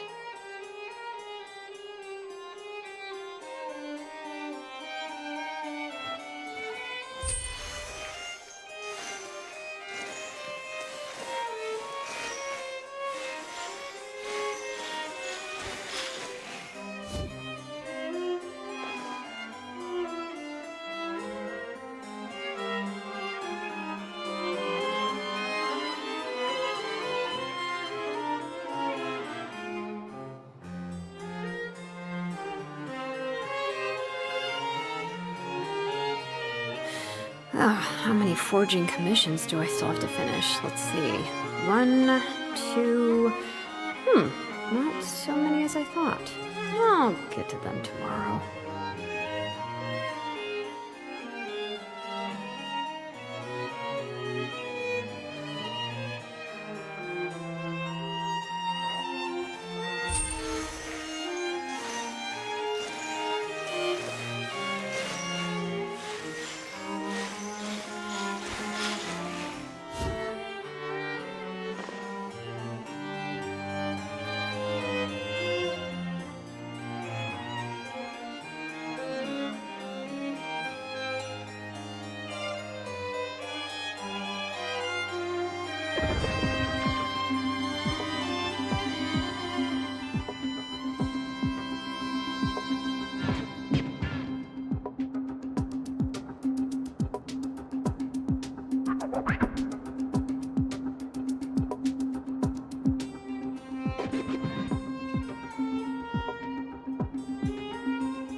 My potted plant on the porch has died again. I was watering it every day. Ugh, don't tell me I overdid it this time.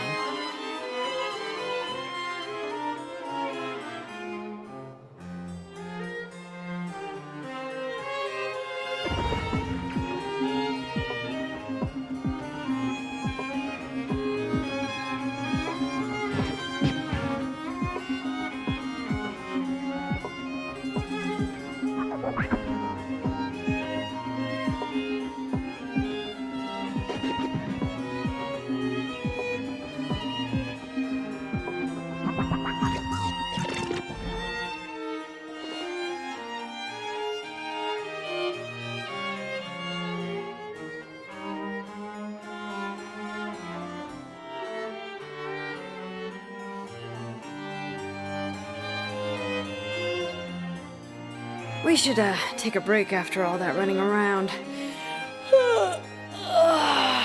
Yeah, let's rest here for a bit.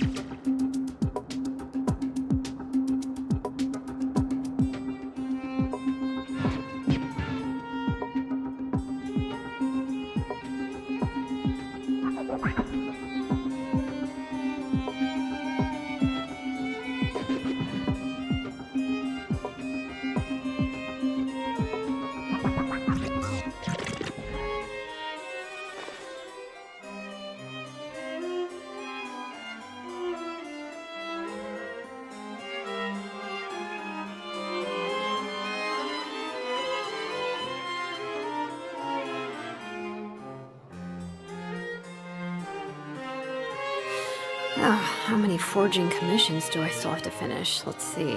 1, 2... not so many as I thought. I'll get to them tomorrow.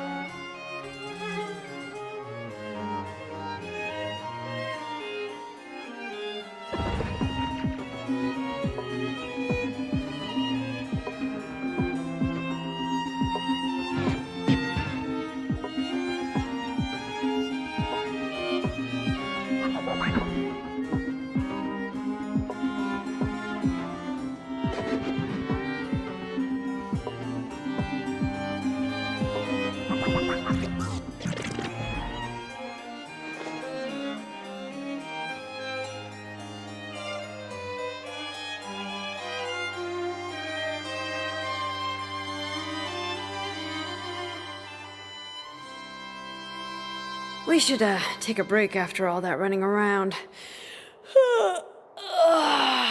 Yeah, let's rest here for a bit.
My potted plant on the porch has died again.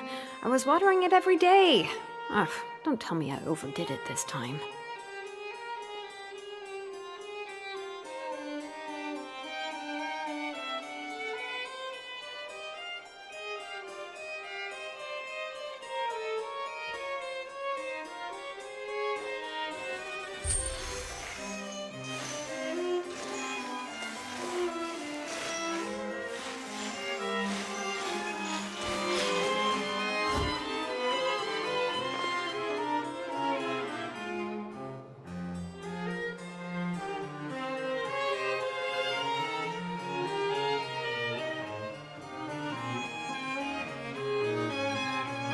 We should, take a break after all that running around.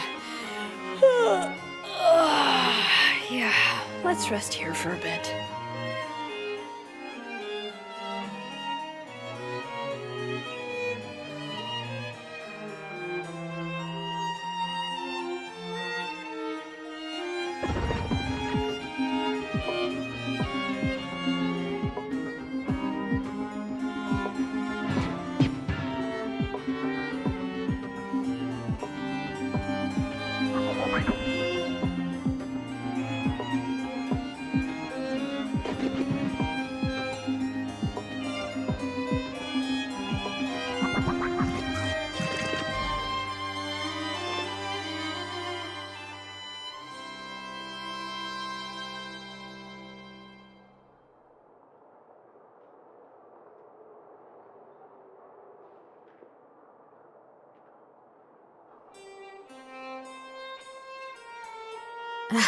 My potted plant on the porch has died again.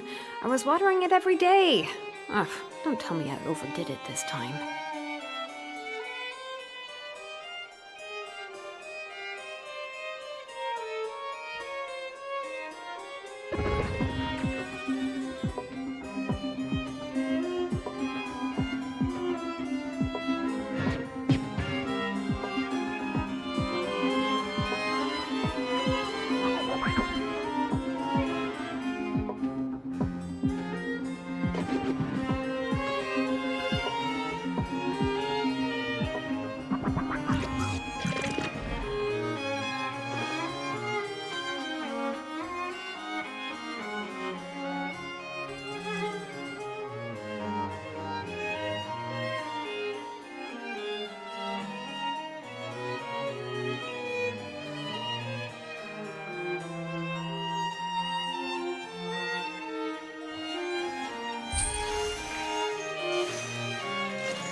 We should, Novelette sent someone to contact us this morning!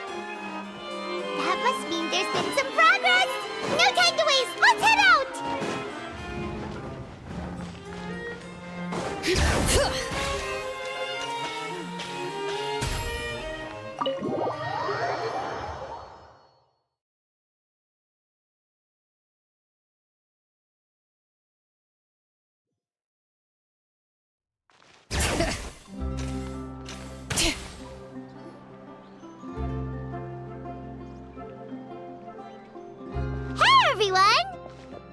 late, are we? No, you're just in time. Well rested, I trust? A great way to stay energetic, certainly. We received word from Mr. Argenteau yesterday. confirming the time and location of the transaction. It'll take place this afternoon, and it turns out it'll be somewhere we all know pretty well, too. The Film Fantasyland restaurant. Oh, really? Huh. He sure does like that place. Seems like you share our concerns, Traveler. Indeed, capturing someone in a crowded event venue will be much more challenging than in an open area. The criminal might try to blend in with the crowd, or even escape by taking hostages. In light of this, we've had to make additional preparations. As soon as we received the news yesterday, we began coordinating with the Marechaussee Phantom and the Special Security and Surveillance Patrol. We'll be deploying lots of undercover agents on site. If things go south, the safety of the civilians will be our top priority. Of course, fingers crossed, everything will go without a hitch. I noticed a bunch of familiar faces from the previous case, like Captain Chevres of the Special Patrol, so I'm feeling optimistic. We'll trust your instincts, then. Oh, yeah, and by the way, we've also been in communication with Miss Lapine Pauline and Miss Navia. The Spina di Rosula will provide support within a controlled scope, so there's no need to worry. The only potential issue is with Miss Escoffier. You know what, that might not be such a bad idea. All right, no more jokes. Miss Escoffier has made it clear that she doesn't want her restaurant to suffer any losses as a result of this operation. But, well, I have a feeling things might not go quite as smoothly as she hopes. To be honest, we shouldn't have dragged you into this in the first place, and it's caused you quite enough trouble already. The Fontainian authorities should be able to handle the rest from here. But still, I'm guessing you'd like to see how it all turns out. Well then, feel free to head down to the scene, but just stay alert and play it by ear. You won't necessarily have to do anything. Unless things go pear-shaped, of course. I'll do my best to ensure that things don't escalate to that point. Of course. There are still a lot of unanswered questions, but our intel so far indicates that the culprit's from Natlan. Plus, I'm already a witness in this case. Might as well see this thing through to the end. That's the Kanichi we know and love!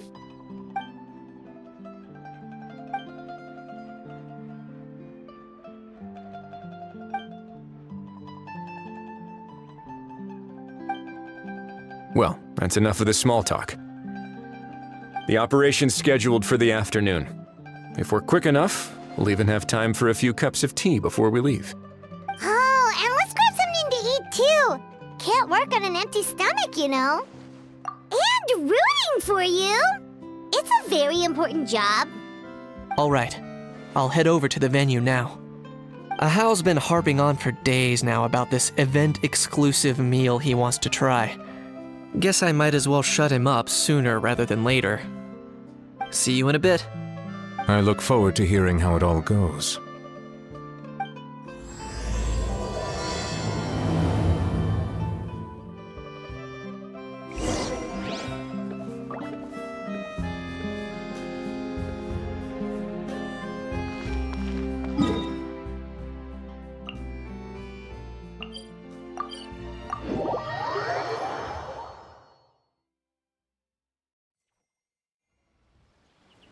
This beach seems to be getting livelier by the day.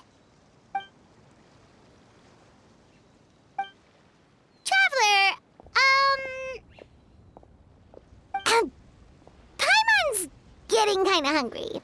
Let's go check out the restaurant menu, shall we?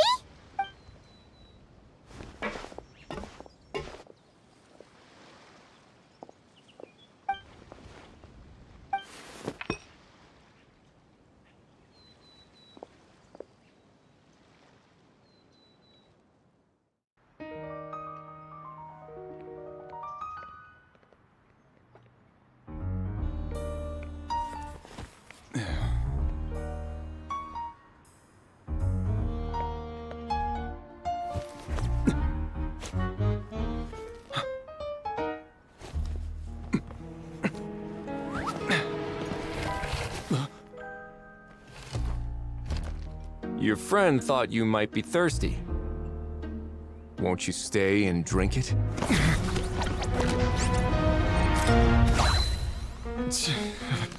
I tend to steer clear of drinks left out in the open.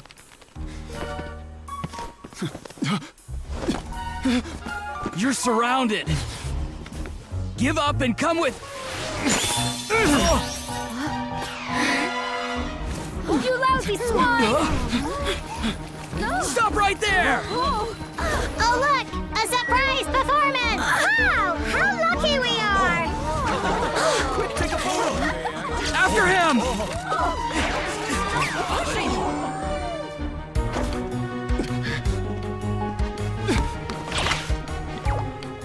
Sorry, my guy. Unlicensed and illegally docked. This boat's not going anywhere.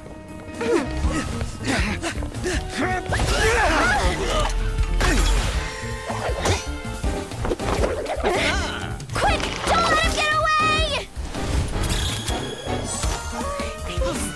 Be careful!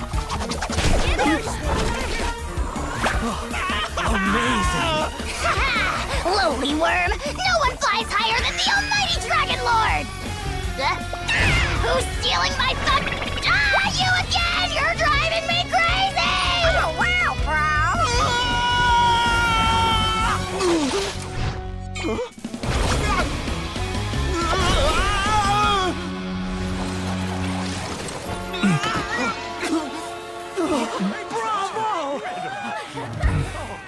All right, that's a wrap.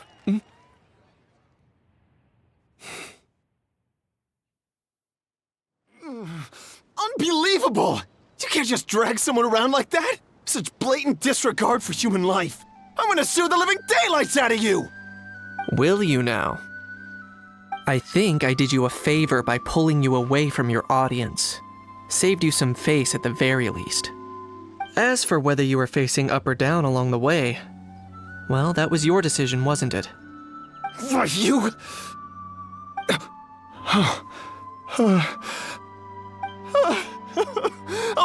All right, I admit it. I was in the wrong. Oh, of course I know the difference between right and wrong, but I had no choice. I desperately needed the money. I was an expert on ancient relics. Not only did I have a successful career, but a happy family too. But my son, I never imagined he'd turn out this way. Fell in with the wrong crowd and ended up shoulder deep in gambling. We had some savings, but he drained them away like a waterfall. Once he fell into debt, he had creditors regularly coming over to threaten and intimidate him. I'm his father. How could I just stand by and watch him suffer like that? Oh, my son is about the same age as you are. If only he could have turned out more like you. That's the only reason I needed the money. Please, believe me. You... Please, kid, I'm begging you. Help me. I see you're from Natland too. That makes us brothers. Please, have mercy. I still have a chance to help my son straighten himself out. But only if I get back. If I go to prison now, he'll be doomed, I tell you, doomed! And isn't standing together and fighting for a better future what families do? Our fate is in your hands, young man. Please, have a heart. Something wrong, Kanich? Gone soft, have we?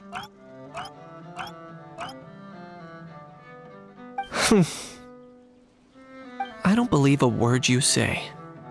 Wriothesley had you just about figured out. You're a gambler. Pure and simple. A gambler? Me? Nonsense! I told you, it's my son! First of all, are you really from Natland? You've been keeping tabs on the gun's whereabouts this whole time. You should have recognized at least one familiar face by now. On top of that, the way you threatened to sue me? Spoken like a true Fontainian, if you ask me. Huh? What kind of logic is that? I can explain. I actually grew up in...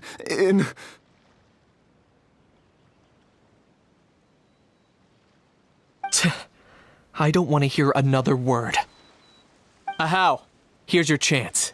Shut someone else up for once. The moment I've been waiting for.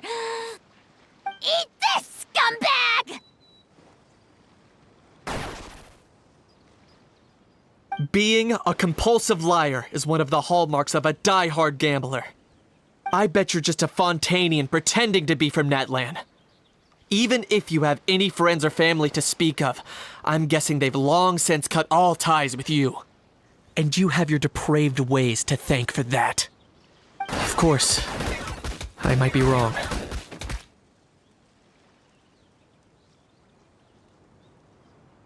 But does that matter? I'm just here to arrest you. If you're looking for an advocate or a shoulder to cry on, you're out of luck. Besides, prying the truth out of you is exactly what your beloved courts are for. Isn't that right?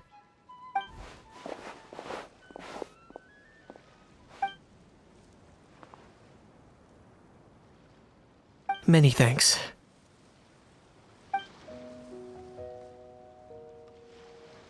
And me? What about me? So rude. You should be bowing down in gratitude to the almighty Dragon Lord.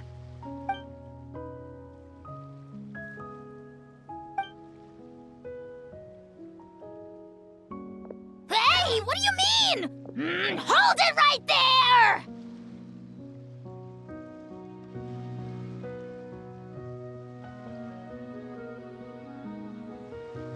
Don't worry. I'm fine. I wasn't the one who just got dragged all the way here.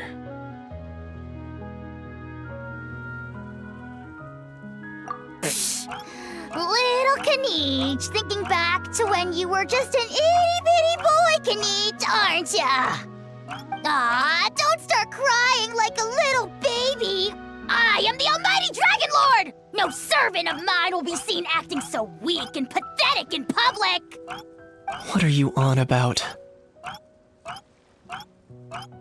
Still, I suppose there's no point hiding it from you. To put it plainly, I can't stand gamblers. They're the most irresponsible people in the entire world. No respect for the principle that you have to give in order to get. They'll tell 1,000 lies for a single coin, deluding themselves into thinking they can use it to gamble their way to a vast fortune. But we all know that even when it looks like you're getting something for free, there's always an unseen cost. In the past, I also ended up paying a price for my father's gambling losses. I don't want anyone else to end up in a similar situation if I can help it. Don't feel sorry for me. I certainly don't feel sorry for myself. They say that people are shaped by their past, and since I've made it this far, I must have done a lot of things right. We should never punish ourselves for the mistakes of others. Instead, I choose to remember the moments that helped me grow. Like when I first learned to use a grappling hook. Or the very first time I yearned for knowledge.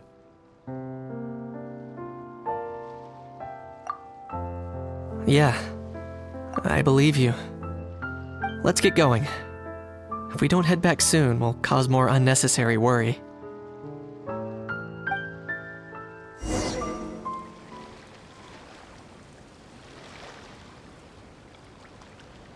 Bring it!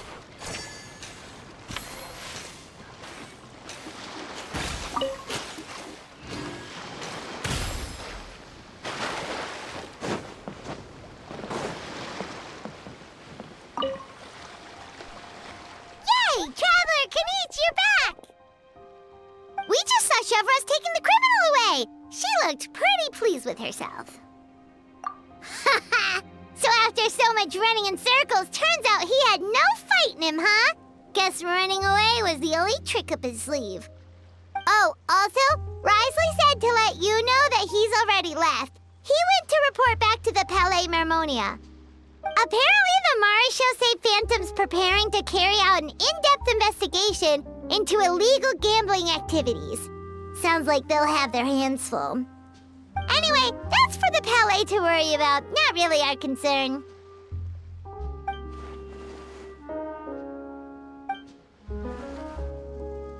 Hey, it's not like you to give up so easily, Charlotte.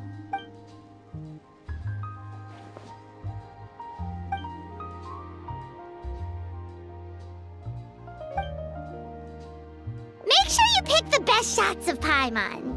Oh, already gone. Hope she heard that. Yeah, you're right. But what took you all so long to get here? Did something happen?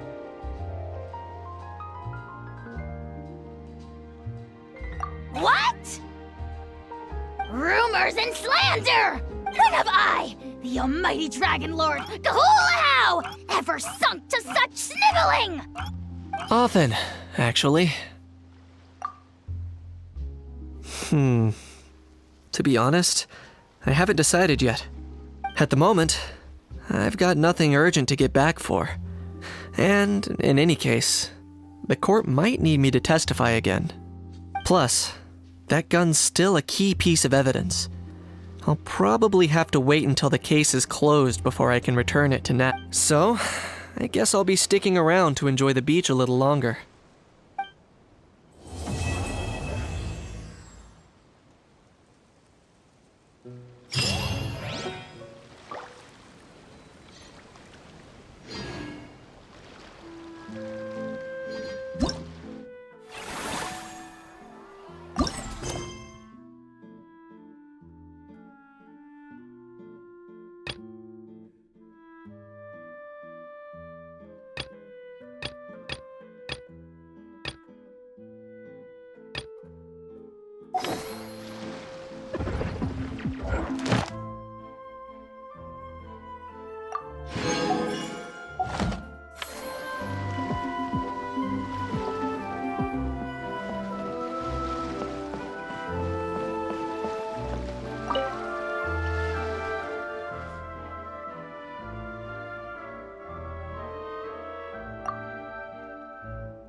Both of you seem even more excited than before.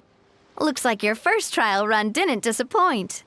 Paimon has hasn't actually watched that many films, but after trying it out, she might just be hooked. We should check out the film that it's based on. Great job, Paimon. That's exactly what our enthusiast friends were hoping you'd say. They'd be beyond delighted to hear that visitors are curious about the films that inspired these attractions. Some have even been willing to contribute extra funds out of their own pockets. Out of their own pockets? That's right. While the Spina di Rosula covers the cost of basic booth materials and rental fees, many fans have personally funded promotional materials and related merchandise. The cost of the booth itself isn't their main expense. Some of them have already started designing spin-off products inspired by film characters. Take our official mascot, Sir Intendant Chevalmoran, for instance. She won second place in the last most popular character poll for the comic film category, and was even dubbed the pinnacle of round, bouncy cuteness. Many people have expressed interest in designing cushions based on her image, using the highest quality fabrics and hiring the most skilled artisans to mass produce them. These cushions will officially go on sale at the next convention alongside lots of similar products. Don't worry. As Sir Intendant Chevalmoran's guardian and official image rights agent, Farina's already getting 60% of the sales revenue. After all, the fans are doing this voluntarily, not for profit, but to promote Sir Intendant Chevalmoran's adorable image. The more Mora ends up in Farina's purse, the better Sir Intendant Chevalmoran's meals will be. And who wouldn't be happy to hear that?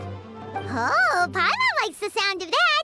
Everyone working hard for something they all love without worrying about profit. Still, we can't just ignore Mora completely. Whether it's fan creations or official commercial projects, some level of financial balance is still necessary. The same logic applies to the Chevalmoran Film Fantasyland taken as a whole.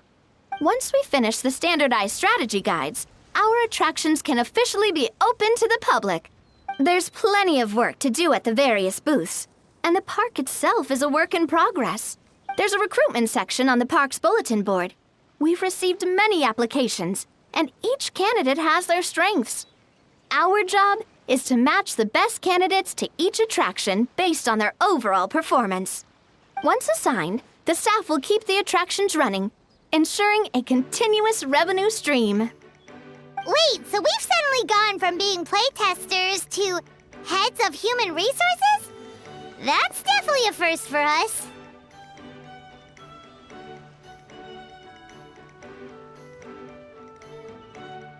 Just don't hold everyone up to your own standards, okay? You can't expect everyone else to be as capable. All right, time to review some resumes.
I'm not the friend to come to for words of comfort or encouragement.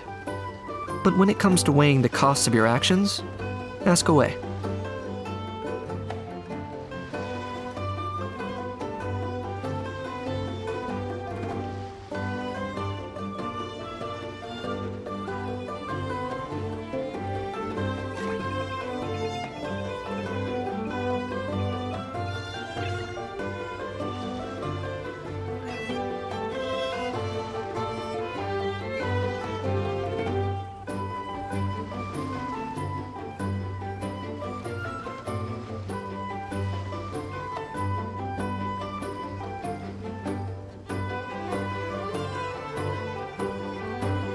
Here's how I allocate my energy on a job.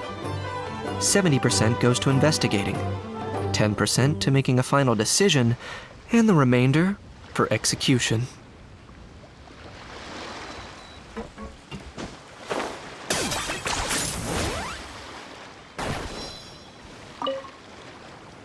Earlier on, that lady with the pink hair took a picture of a How and Kakuku together.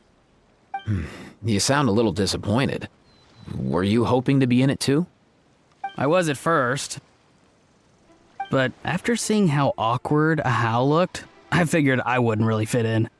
Huh? And you didn't think of sharing this any sooner? I'd have cuddled your neck and smiled for the camera! Anything to get out of being in the same frame as that thing! Really?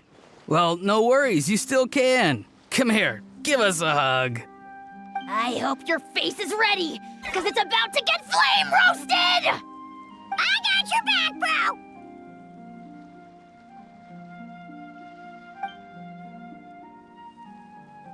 Kenichi, have you thought about maybe ditching that little rascal? Leaving him here for good when you leave? I have. But given that a How's also an old relic, that would probably count as international smuggling. I can't bring myself to knowingly break the law. Guess we all have our problems in life.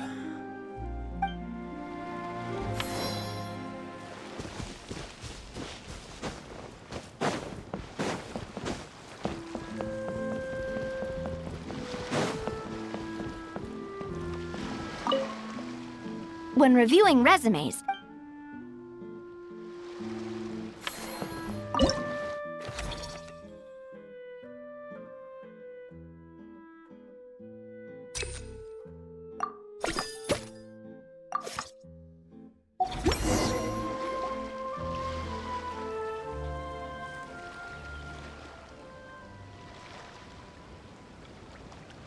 Looks like this particular employee is really getting into their role. you're both doing great. You sound more like bosses than I do. In any case, with this, the Cheval Moran Film Fantasyland is now officially open. Running a theme park is a long-term project. You won't make much if you try and rush it. We're just about done with our current work setup, so let's take a short break and wait for this cycle's revenue report to come in.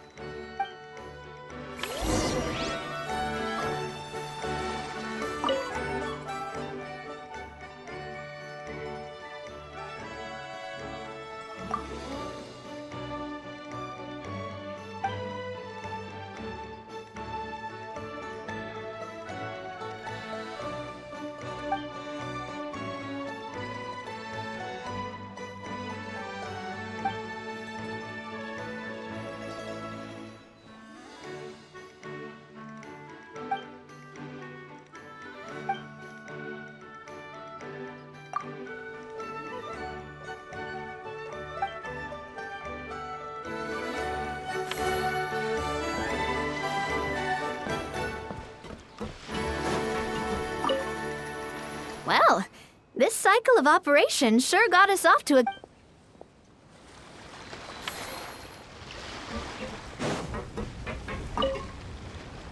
The fresh vegetables from the new batch are exceptional quality.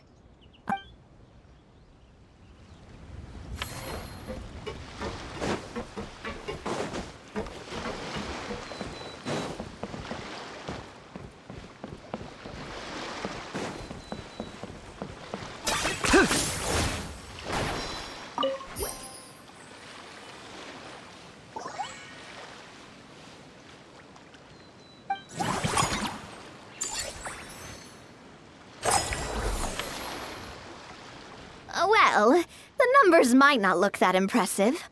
Building on this momentum, to draw in the crowds, I've invited one of Fontaine's very own celebrity chefs, my good friend Escoffier. She'll be performing right here in the amusement park's restaurant. So, is the restaurant part of our business strategy too?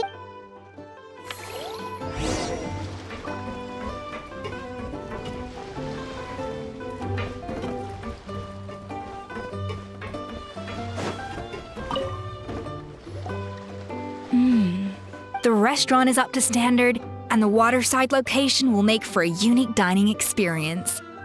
The beautiful scenic reflections in the water create a stunning backdrop. Ingredients, check. Cooking utensils, check. Looks like we're ready to rumble. Hey there, Escoffier! Oh, my employers are here. The president of the Spina di Rosula, plus the famous traveler and Paimon. I'd say that if anyone here was overqualified, it would be the former head chef of the Hotel de Boer. Wherever you walk, the aroma of fine cuisine follows in your wake. Let's get back to business. I'm guessing you want the traveler to help me decide the theme dish for each cycle, right? This is the business strategy I mentioned earlier. Using Escoffier's top-tier dishes to attract more visitors to the park. But this isn't just about attracting visitors. Her culinary masterpieces will surely have other surprising effects. Just imagine, Paimon, if all you needed was a single ticket to enjoy all the attractions and taste all the legendary food. Wouldn't you be tempted? Then Paimon come every single day! Now, here's the twist. To get the most out of this strategy, the menu can't be made public. Based on research by a certain food branding consultant, many restaurants have started offering a special chef surprise dish. So give me some inspiration every few business cycles, and I'll decide on our next theme dish. Now then, give me your hand. A warm and energetic feel. Your hands are calloused from wielding your sword, but still quite delicate. When you grasp its hilt, it's like you're holding the bow of a violin. A sword, then. The theme this time shall be strength. All right, let's find out what strength looks like in gastronomical form.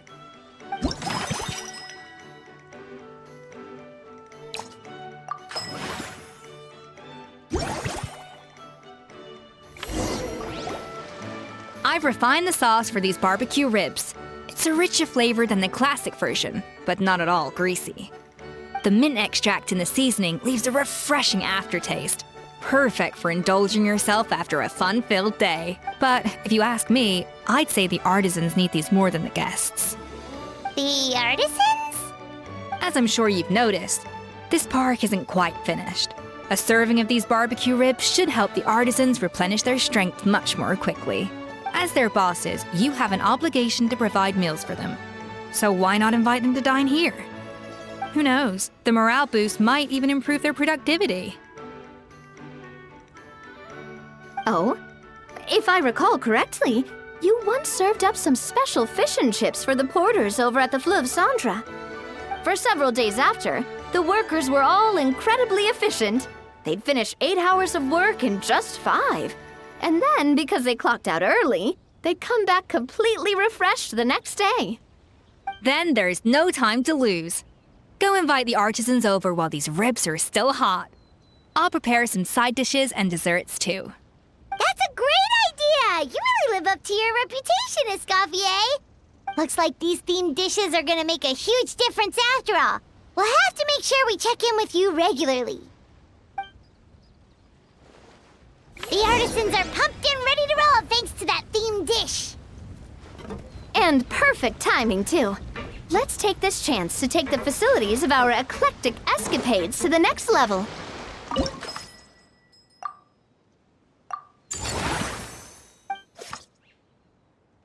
We should be able to attract more customers by upgrading the stall, don't you think?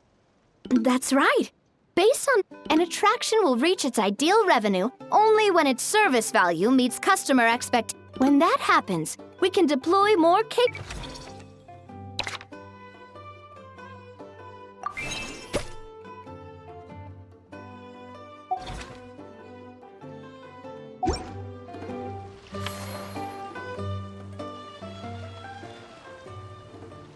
Whew, that should be everything. Looks. Huh? Have we really? Thinking about it, we have learned quite a lot, haven't we? Oh, not at all. I wouldn't say I taught you much. Your intuition's been guiding the way mostly. I imagine long-term operations sounded like a scary prospect the first time I mentioned it, huh? But don't let that scare you. Just break things down into smaller steps and tackle them one at a time. Even if you're not a genius or naturally gifted, you'll get it done in the end. Whoa, seeing your own progress has really got Paimon fired up! Actually, she's gonna jot your words of encouragement right down. From here on out, we'll be running the Cheval Moran Film Fantasyland together. Let's make it a big success!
got this park off to a great start, partner.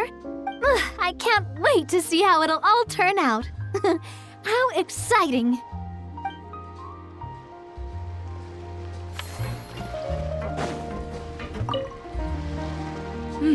That unique aroma.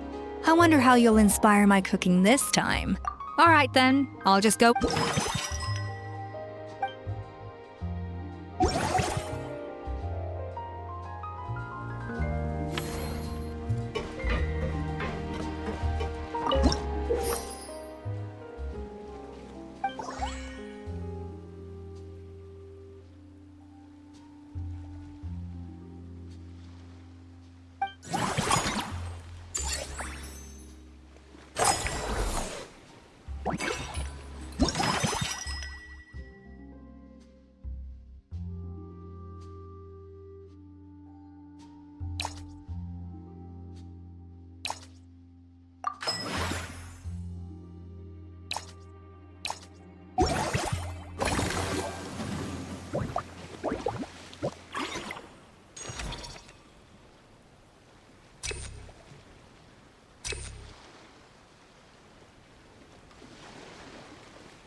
That unique aroma. All right, then.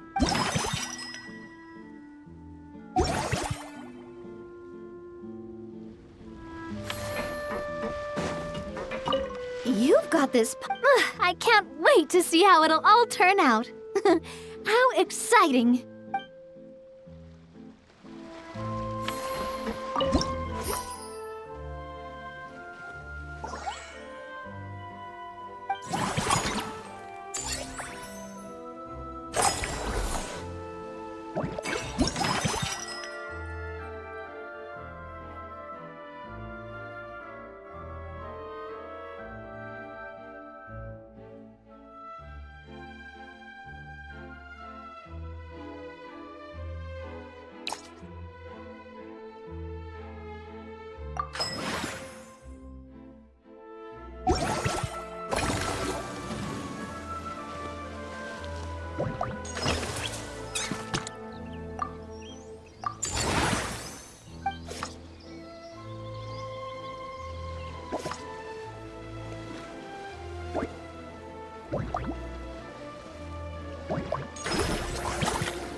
Let's go!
Mind the wind.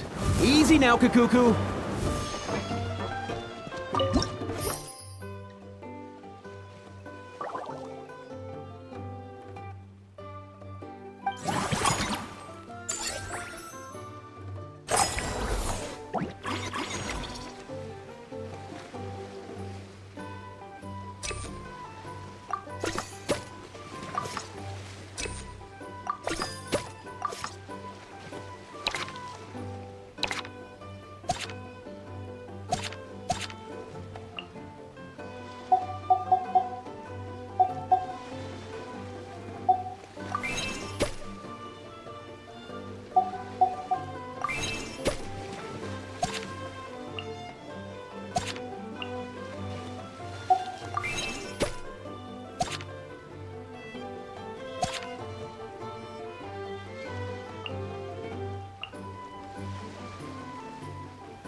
Off and away!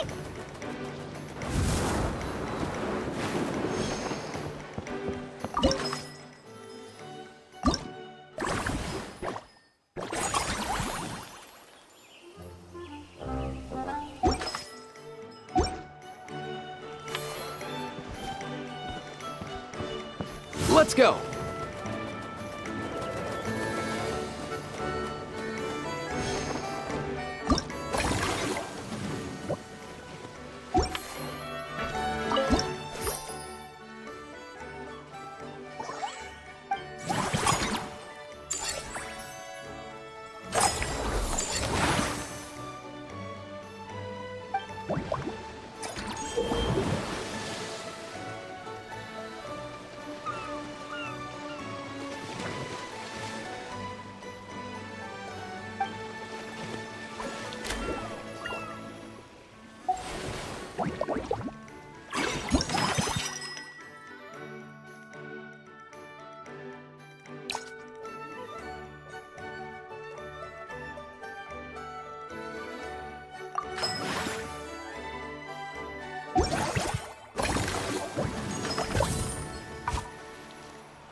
Yeah.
Did you hear that? Sounded like an animal call. Or maybe I'm just hearing things. Whoa, is that our hero, the Traveler? And Paimon, too! Oh, I guess I shouldn't be too surprised. Mrs. Coiffier already told me you were the big boss here. But when I saw you just now, I forgot myself for a moment. Tactically speaking, the Cheval Moran Film Fantasyland doesn't even have a boss, does it? Isn't it the idea that everyone works together to make it as successful as possible, and then we all share the profits? But wait a sec. Why are you here, Veressa? Well, officially, I'm here to promote my brand. Not long ago, Mrs. Coiffier placed an order with me for her restaurant, as she often does. In her letter, she mentioned that showcasing my orchard's products at the festival would boost sales and help build my brand. After talking it through with my parents, I decided to give it a shot. Now that I'm done with the restaurant's ingredient order, I plan to sell the rest of my fruit directly to guests to help quench their thirst, of course. The thought of enjoying fresh fruit from Natland here in Fontaine does sound pretty appealing. But with this many customers, wouldn't it be exhausting to watch the stall all day? Huh? Am I supposed to be watching the stall the whole time? There's an attraction over there called Movie Masterpieces, right? Some of those films have even been adapted into great comics. I'd love to go give it a try. So, you're not doing any business at all? Back in the Collective of Plenty, I'd just set up a sign with the fruit prices, place a weighing scale and a coin jar to one side, then let people pay on their own. When closing time came around, I'd wake up and check the accounts. Not a single Mora's ever gone missing. To be fair, that does sound nice. People in the Collective of Plenty are a law-abiding bunch. No one would even think about taking something without paying. Makes sense that tending your stall wouldn't take too much effort. Fontainian customers are no doubt trustworthy too, but let's just say they're not used to self-service shopping. Plus, if you just leave the stall unattended as a Natlanese merchant, people here might think you're gone for good. In that case, I'd better start acting the part. but I'll need to buy some things in the city before I officially open for business. I promised to bring back some Fontainian clockwork mecha for Kochi-an-san. Oh, and I also wanted to try a few rounds of movie masterpieces. After that, I should be able to focus on my business without getting distracted.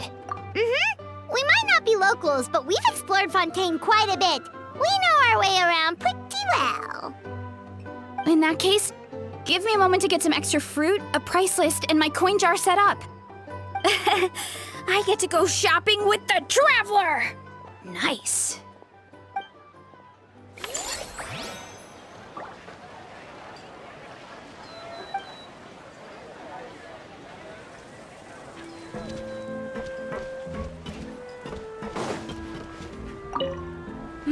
That unique aroma. All right, then.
Ad Astra.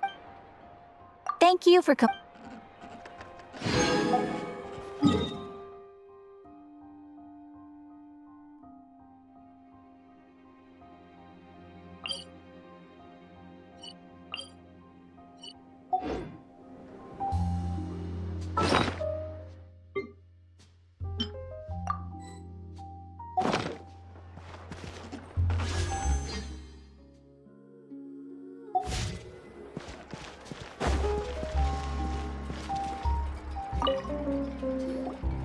Hello, boss. I'm from the Collective of Plenty. You might recall receiving a letter from us requesting you to design some components. Wait a sec. Why does Ian-san need clockwork mecha? Nothing like that. Our coach just wants to fine-tune her gym equipment so people can target different muscle groups more easily. She mentioned something about a rowing machine to focus on back muscles, as well as a pec deck and a leg press machine. The parts that connect the ropes and weight plates wear out easily, but they need to be strong. So It all sounds so technical. When did fitness turn into some kind of complex engineering problem? To be honest, I don't really get all the details either. But if it works out, I'll be sure to train according to her revised method. And if it doesn't, we can always stick to the good old methods. If you're interested, I can show you a few beginner exercises the next time you drop by our tribe. You'll be able to smash the records without even breaking a sweat. I know it. Paimon will pass on that one. She'll be rooting for you from the sidelines, though. You can always try the equipment we keep for little Saurians, Paimon. As long as you start out with the super light weights, you'll be fine. Weight training's for everyone, you know. As long as you put in the effort and keep it, anyone can develop rock-solid muscles. No!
Mind the wind.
All right, time to show off how fast I can run. I'm gonna go have a blast, then come back, calm down, and focus on running my fruit stall. That's right. Last thing you'd want is to get too absorbed in having fun, then suddenly realize you're starving because you haven't eaten. Funnily enough, Paimon can think of someone else with a bad habit of getting so into things that they No need to worry about me, guys. I do a lot of long-distance running, so I always make sure to bring some food and water with me.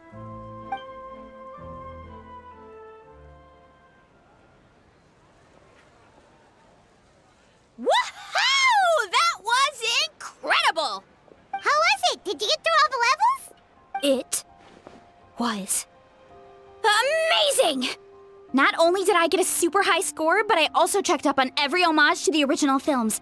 And I'll focus on doing business this time round, but if there's ever another event like this, please let me know as early as possible. Yep. You know what? We should let you design the levels. I'm sure all the fans will be thrilled. That would be great. Anyway, back to business. Time to focus on my fruit stall. I'm gonna make a name for my orchard in Fontaine.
Off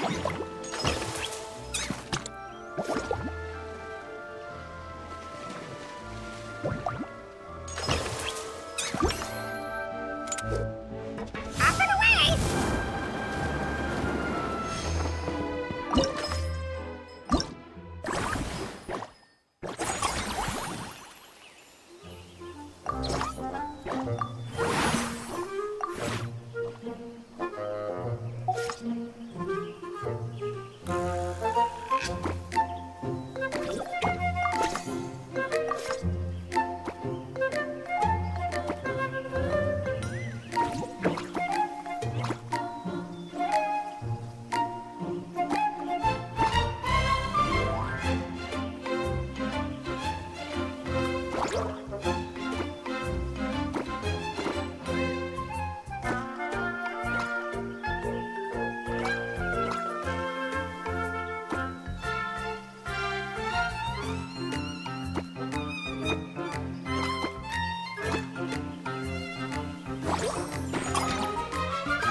Whenever I get to take a break, I always want a snack. I got some candy, fruit, and jerky. You want some?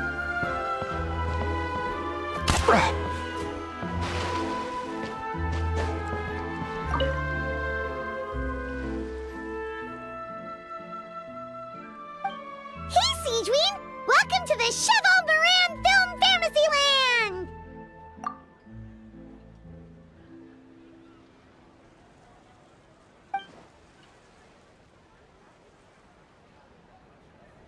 Oh, your encouragement leaves Paimon feeling even more motivated than ever!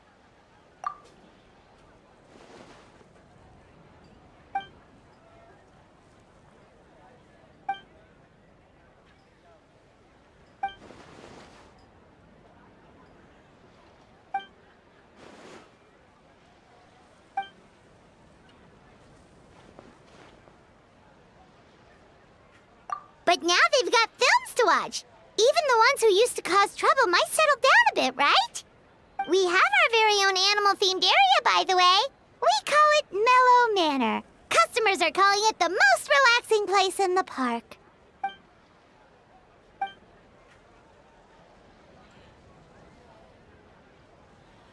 Oh, you mean we could invite Siegeween to be a consultant at Mellow Manor? Now that you mention it, that sounds like a great idea! Siegeween's great at... Yeah, like someone who gives... The workload won't be too heavy.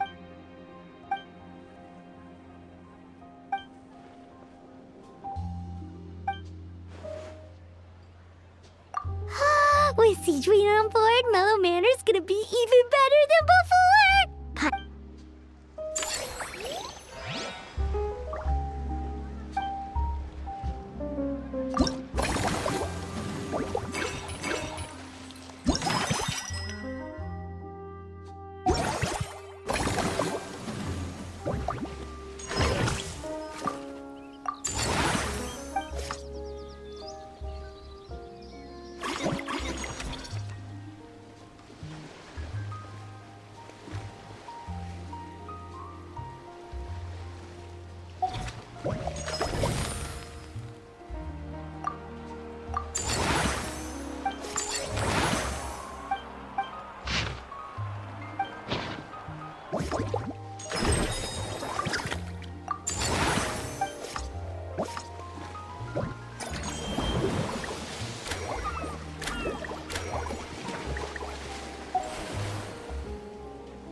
Forget health issues. Paimon wouldn't be surprised if she could actually chat with the animals once she's done reading. Oh, wait, head nurse, please don't go. Phew, boy, am I glad I caught up with you. One of the inmates has become obsessed with those magical mouse munchies from the animated films you've been He ended up giving himself food poisoning with symptoms we've never even seen before.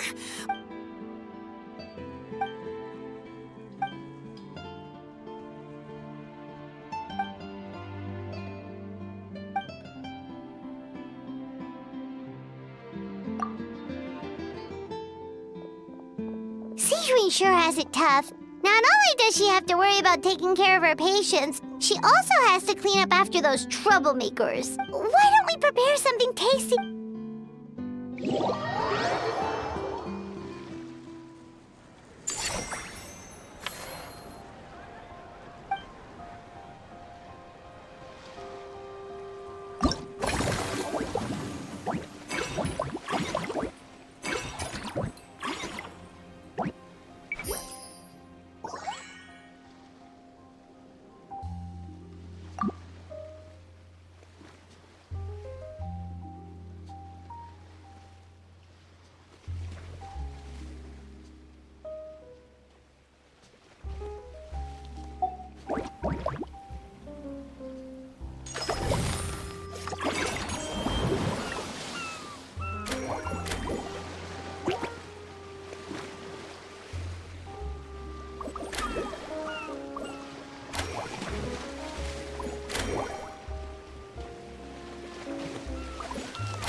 Did you hear that?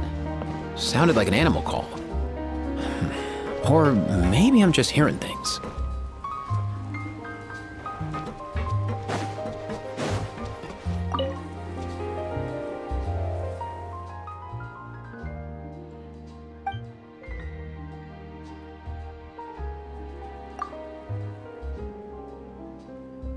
Us? Wait, but Paimon hasn't seen Linny anywhere.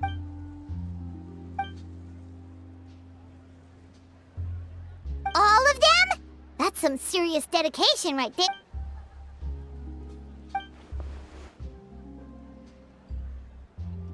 Paimon had no idea Linny was so into horror films.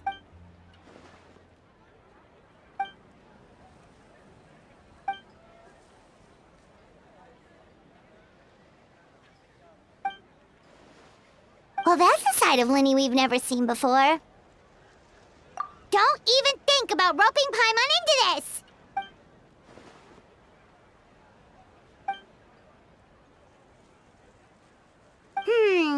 Sounds like eclectic escapades would be more to your liking then.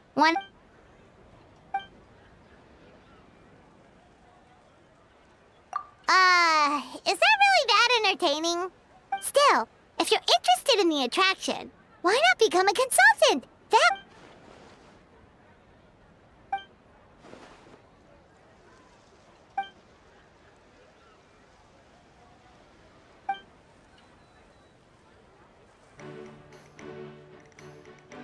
Great idea! If we can get Linny on board.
Whenever I get to take a break, I always want a snack.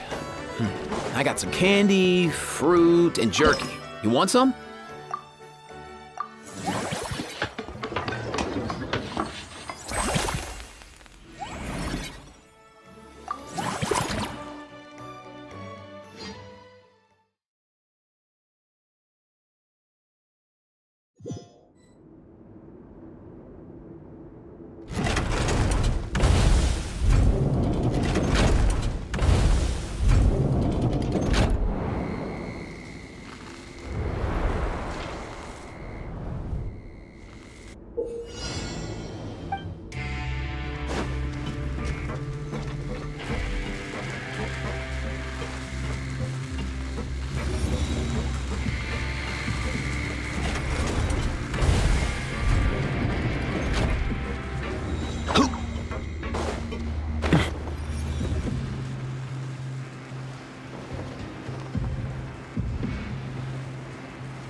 Let's go!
special snack, too!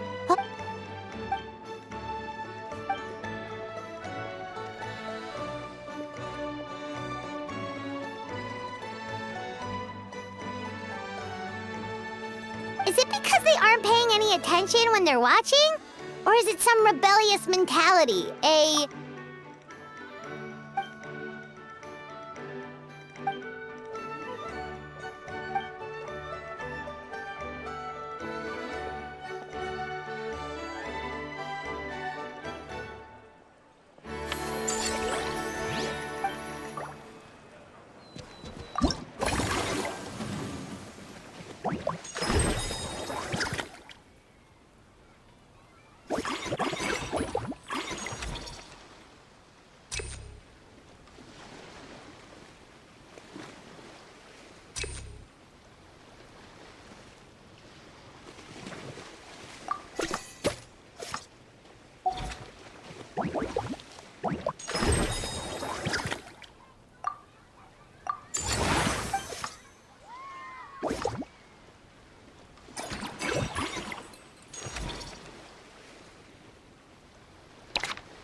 Delighted to hear that you've been enjoying yourself, but I need to concentrate on this film for now. Those animal assistants will have to wait. I just need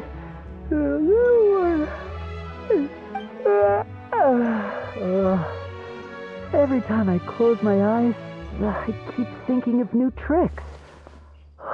So tired. Can't sleep, but can't get up either. That's right, Lenny. A change of pace should stop your mind from Wait, Traveler? Paimon? You two are here as well?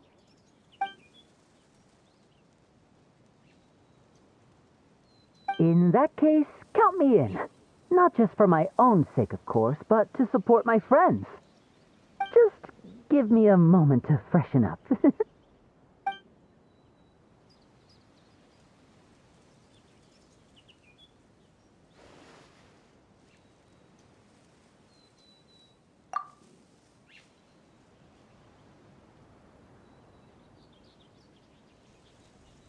Sounds good! Getting Lenny to cheer up and visit the amusement park's surely our greatest success yet!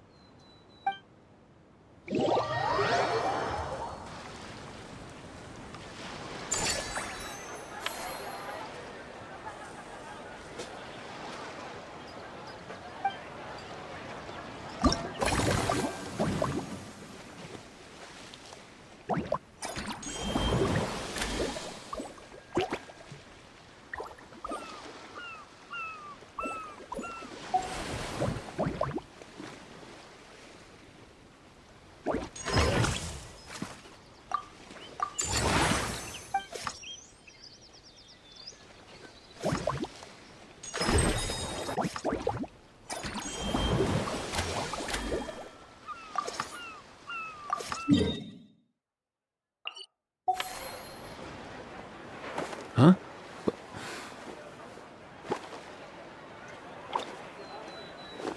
Hey, get out! Cuckoo!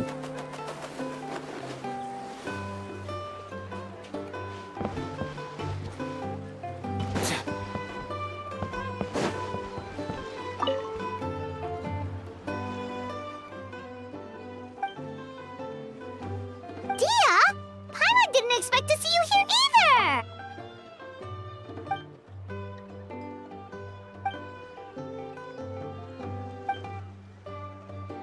Guess that's not scenery most Fontainians see every day, huh?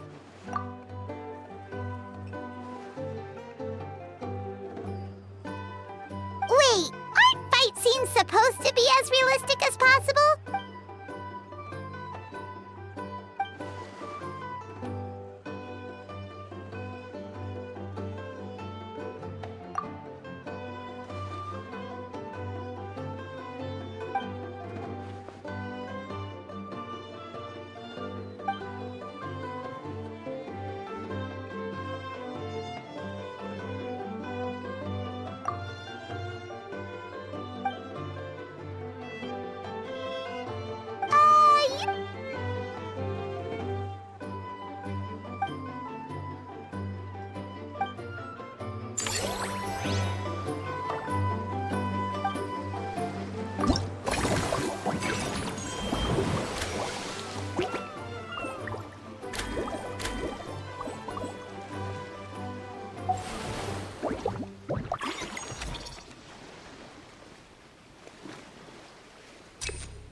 Did you hear that? Sounded like an animal call.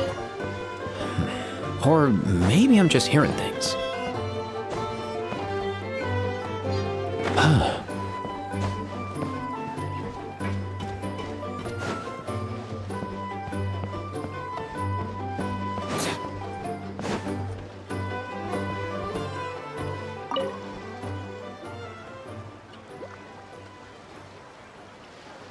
Thanks for inviting me to come down, you two.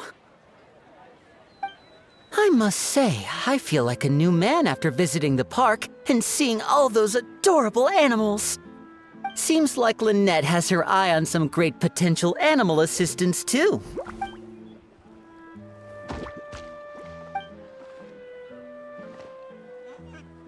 Oh, and did you see those weird mushrooms? Can we take home a few of those as well?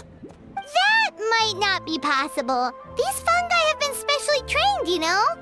They're like the stunt actors of the elemental world. Are you sure about that? Paimon's pretty sure we've never seen a cat anywhere near as big and as soft as a fungus.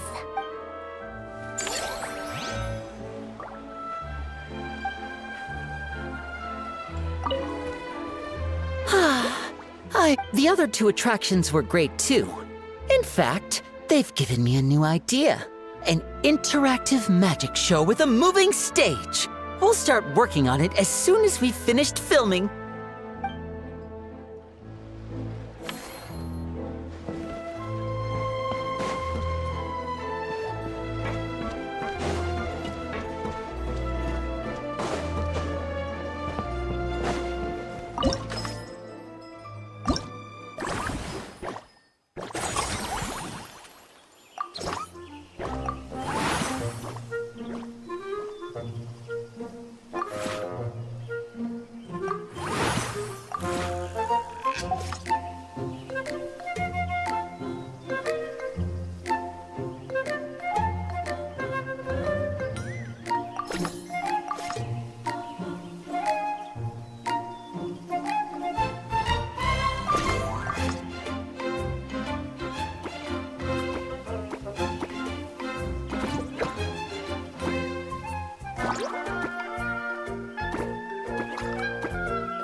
Tomorrow's going to be our lucky day.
Not bad at all.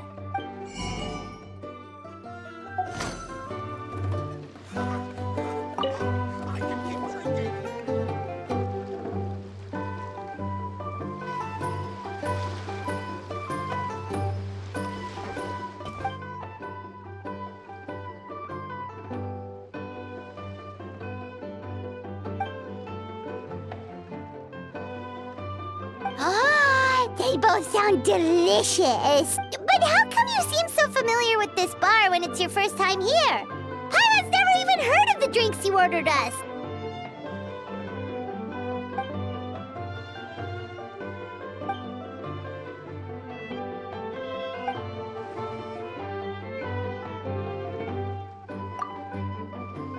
Where do we begin?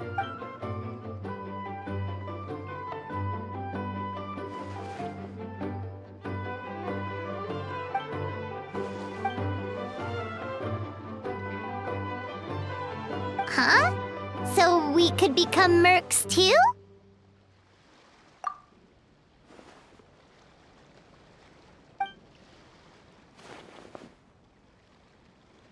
That actually makes a lot of sense. Who knows? Maybe we'll find jobs where we can help a lot of people while also bringing in a nice chunk of Mora. Would...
You're so quick, Dia!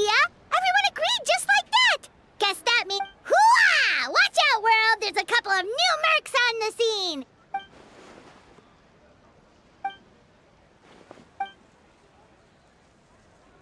It's a Dia...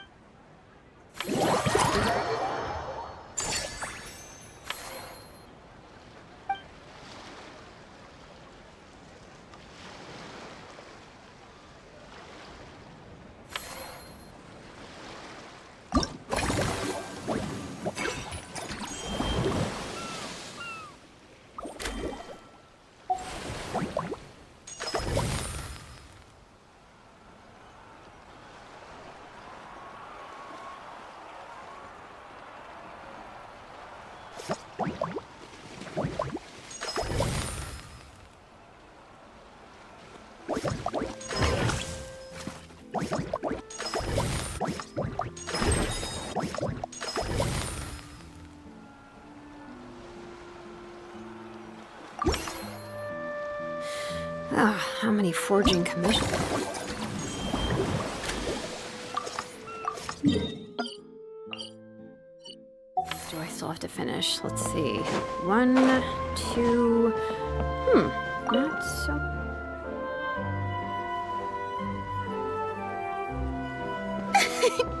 Why, hello there, traveler, Paimon. I sensed your enthusiasm from a mile off. You were so bright, I could have taken you for an opera singer in full falsetto. Farina, you're finally here! Thank you. I am just as thrilled to be here as you are to have me. More seriously, I'm not the star this time. That's you two, alongside all the creators sharing their passion for film with the world. Honestly, when I was first asked to approve the plans, I thought this would just be a small event. I never imagined that the Cheval Moran Film Fantasyland would expand to this scale so quickly. Yeah, thinking back to when we first arrived, it really has all come together in no time. At this rate, who knows? Someday it could become as iconic as the Fontanalia Film Festival itself. And we have the two of you to credit for much of that. I've suggested to several renowned directors that we award you the title Pioneers of the Film Industry, in contrast to the Farina Award, which is more of a public honor. This title is a mark of true recognition from within the industry itself, a reflection of both outstanding achievement and hard work. Wow, even you're getting serious now. Come now, no need for any of that. Just relax and enjoy the moment. Speaking of which, I've actually been preparing a little survey. How about we randomly select some visitors to give us feedback about the park? Did Paimon hear that right? Farina carrying out a customer satisfaction survey? Well, given that it bears the name of my dear friend Surintendant Cheval Moran, isn't it only natural that I conduct a bit of research on her behalf? Besides, the more famous a star becomes, the more important it is to stay in touch with reality. No, plus, it's amazing how much you learn just by listening to other people's take on films. Paimon always assumed celebrities just get their assistants to handle everything for them. But it sounds like it's actually pretty hard work. Then again, maybe Farina's just an outlier.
Yep.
There we are, all set to go.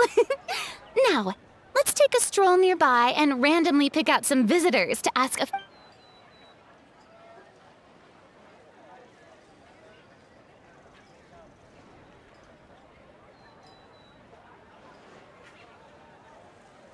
These suggestions are surprisingly detailed. Choosing film prototypes, recreating the scene cutting process, budget management for costumes, makeup, and... Oh, Paimon's head is spinning. Why is everyone so professional? Also, nearly every single person we spoke to said they wanted to see Lady Farina perform. To tell you the truth, I've no plans to perform this time around. Any star worth their salt knows their role. When I take center stage, all the spotlights are on me, and rightly so. But as a guest, I should step back and let others shine.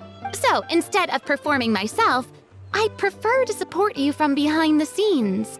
Hey, that's right!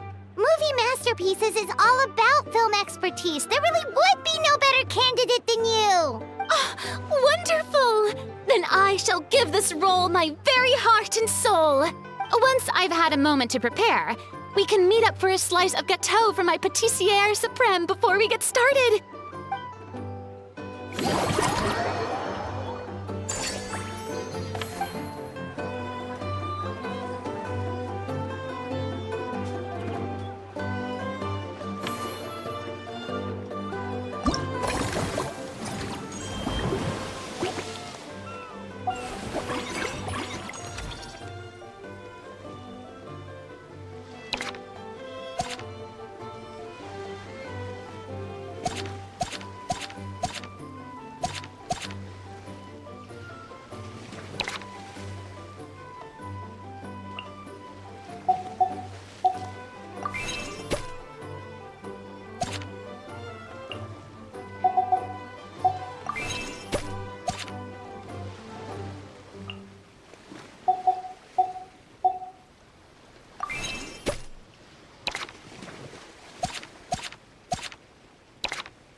potted plant on the porch has died again? I was watering it every day. Ugh, don't tell me I overdid it this time.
Simply exquisite. As amazing as ever. Escoffier, have you ever considered starring in your own film? I can see it now. Val's en cuisine. A riveting tale about the art of extreme cooking. As it happens, I'm already doing something similar. A brand consultant has been filming my training sessions with students and incorporating them into films about Fontainian cuisine. Oh, no. No. A documentary won't do. I'm talking about something with a bit more drama. Your experiences as a chef could be turned into a scintillating story. In fact, I'll even write it myself. Before you finalize it, please let me review the culinary terms, especially when it comes to how ingredients are handled, the timings and the quantities. Great! It's settled then. And actually, I think I'd like to bring in the Traveler and Paimon as directors. No problem! That said, now that we've been granted Director Farina's approval, we'll really have to step up our game.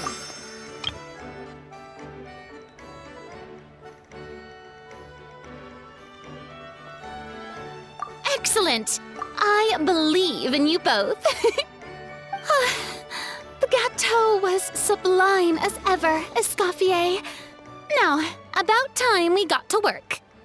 I'll start drafting the script on the side while serving as the consultant for movie masterpieces.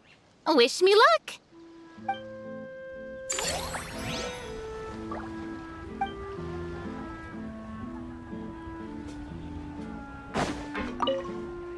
A truly great adaptation must capture a film's core themes and seek to convey the inspiration that lies behind them.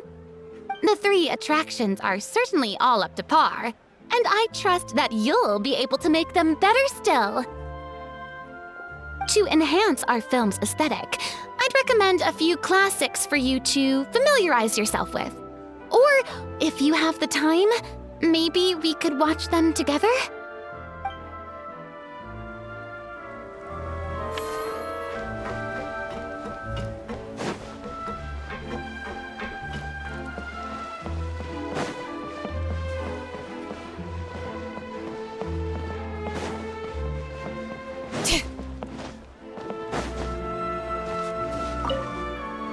Earlier on that late... You sound a little disappointed. Were you hoping? I was at first, but after seeing... Ah! And you didn't think of... I'd have cuddled your... Really? I hope your face is... I got your back, Kaniche, have you thought about maybe ditching? I have. But given that a Hao's also an old relic, that would I can't bring myself... Guess we all have our problems in life.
that things have reached this point, we should add A pinch of salt? a dash of pepper, actually. Brilliant. Huh? You two aren't talking about a new dessert menu by any chance, are you? Not desserts. Oh, we're talking about the script. Oh, my dear partner, photographer, rookie director. Our creativity must keep up with the overflowing enthusiasm of our fans. There's no room for dull scripts on my stage. Plot twists should strike the audience like a cloud of pepper, leaving them sneezing in surprise. Achoo! The same logic applies in catering. I once heard Miss Emily mention that pepper could be used in perfumes. Perhaps I could find a way to make it work in desserts too. A peppery kick to complement the delicate sweetness of cream, perhaps. Wow, the two of them seem to be working together so well. Paimon's struggling to imagine what a pepper cake would taste like, though. Well, well, what do we have here? Escoffier's making a new cake? Oh, how exciting! When it's ready, do let me know. Is it just Paimon, or does it seem like everyone's even more enthusiastic now that they've finished their work? Why shouldn't they be? When your hard work pays off, that's when it's like a batch of fresh macarons. You should never let fear of sweetness stop you from adding all the filling you please. After all, if there's ever a time to pile on the sugar, it's when you're making macarons. Pile on the sugar! Pile on the sugar! And why are we piling on the sugar? Lapine Pauline, you're here! Is it ready? Of course! It all went according to plan. Huh? Were you off on some kind of important task? I was indeed. Please accept this.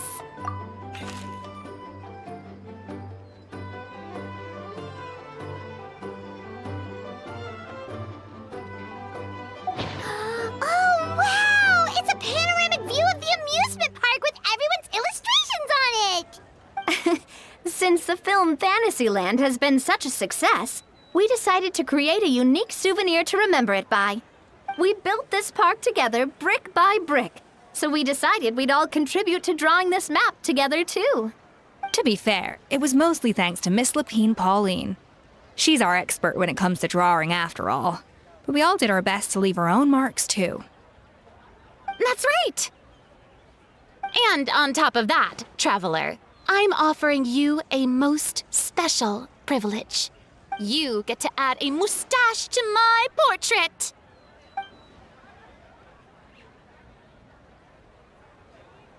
Bolognese sauce flavor. Well, that sure counts as a surprise twist.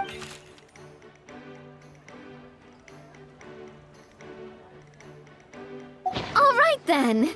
Now that you're the proud owner of this commemorative map, you can draw as many different flavored mustaches on it as you like.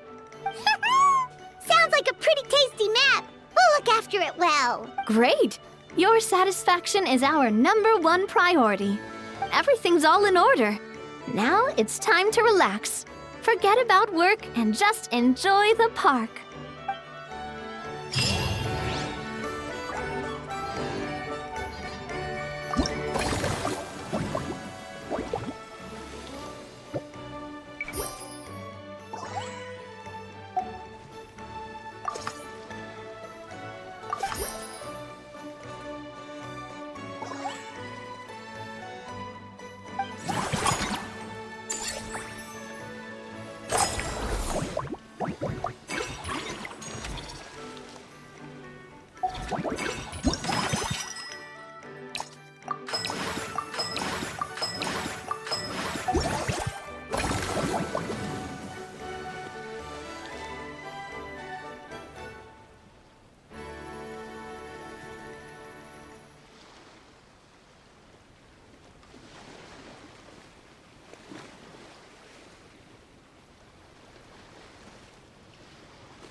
We should, take a break after all that running around.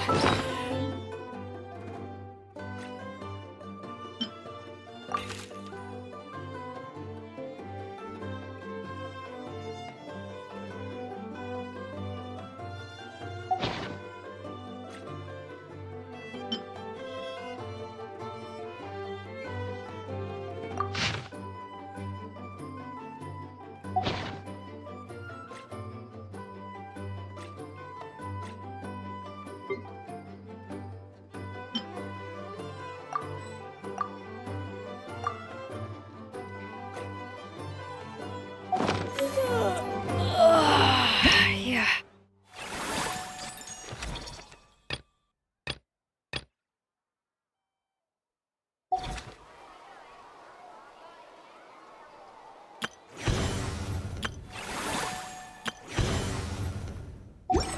Let's rest here for a bit.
A walk would be nice.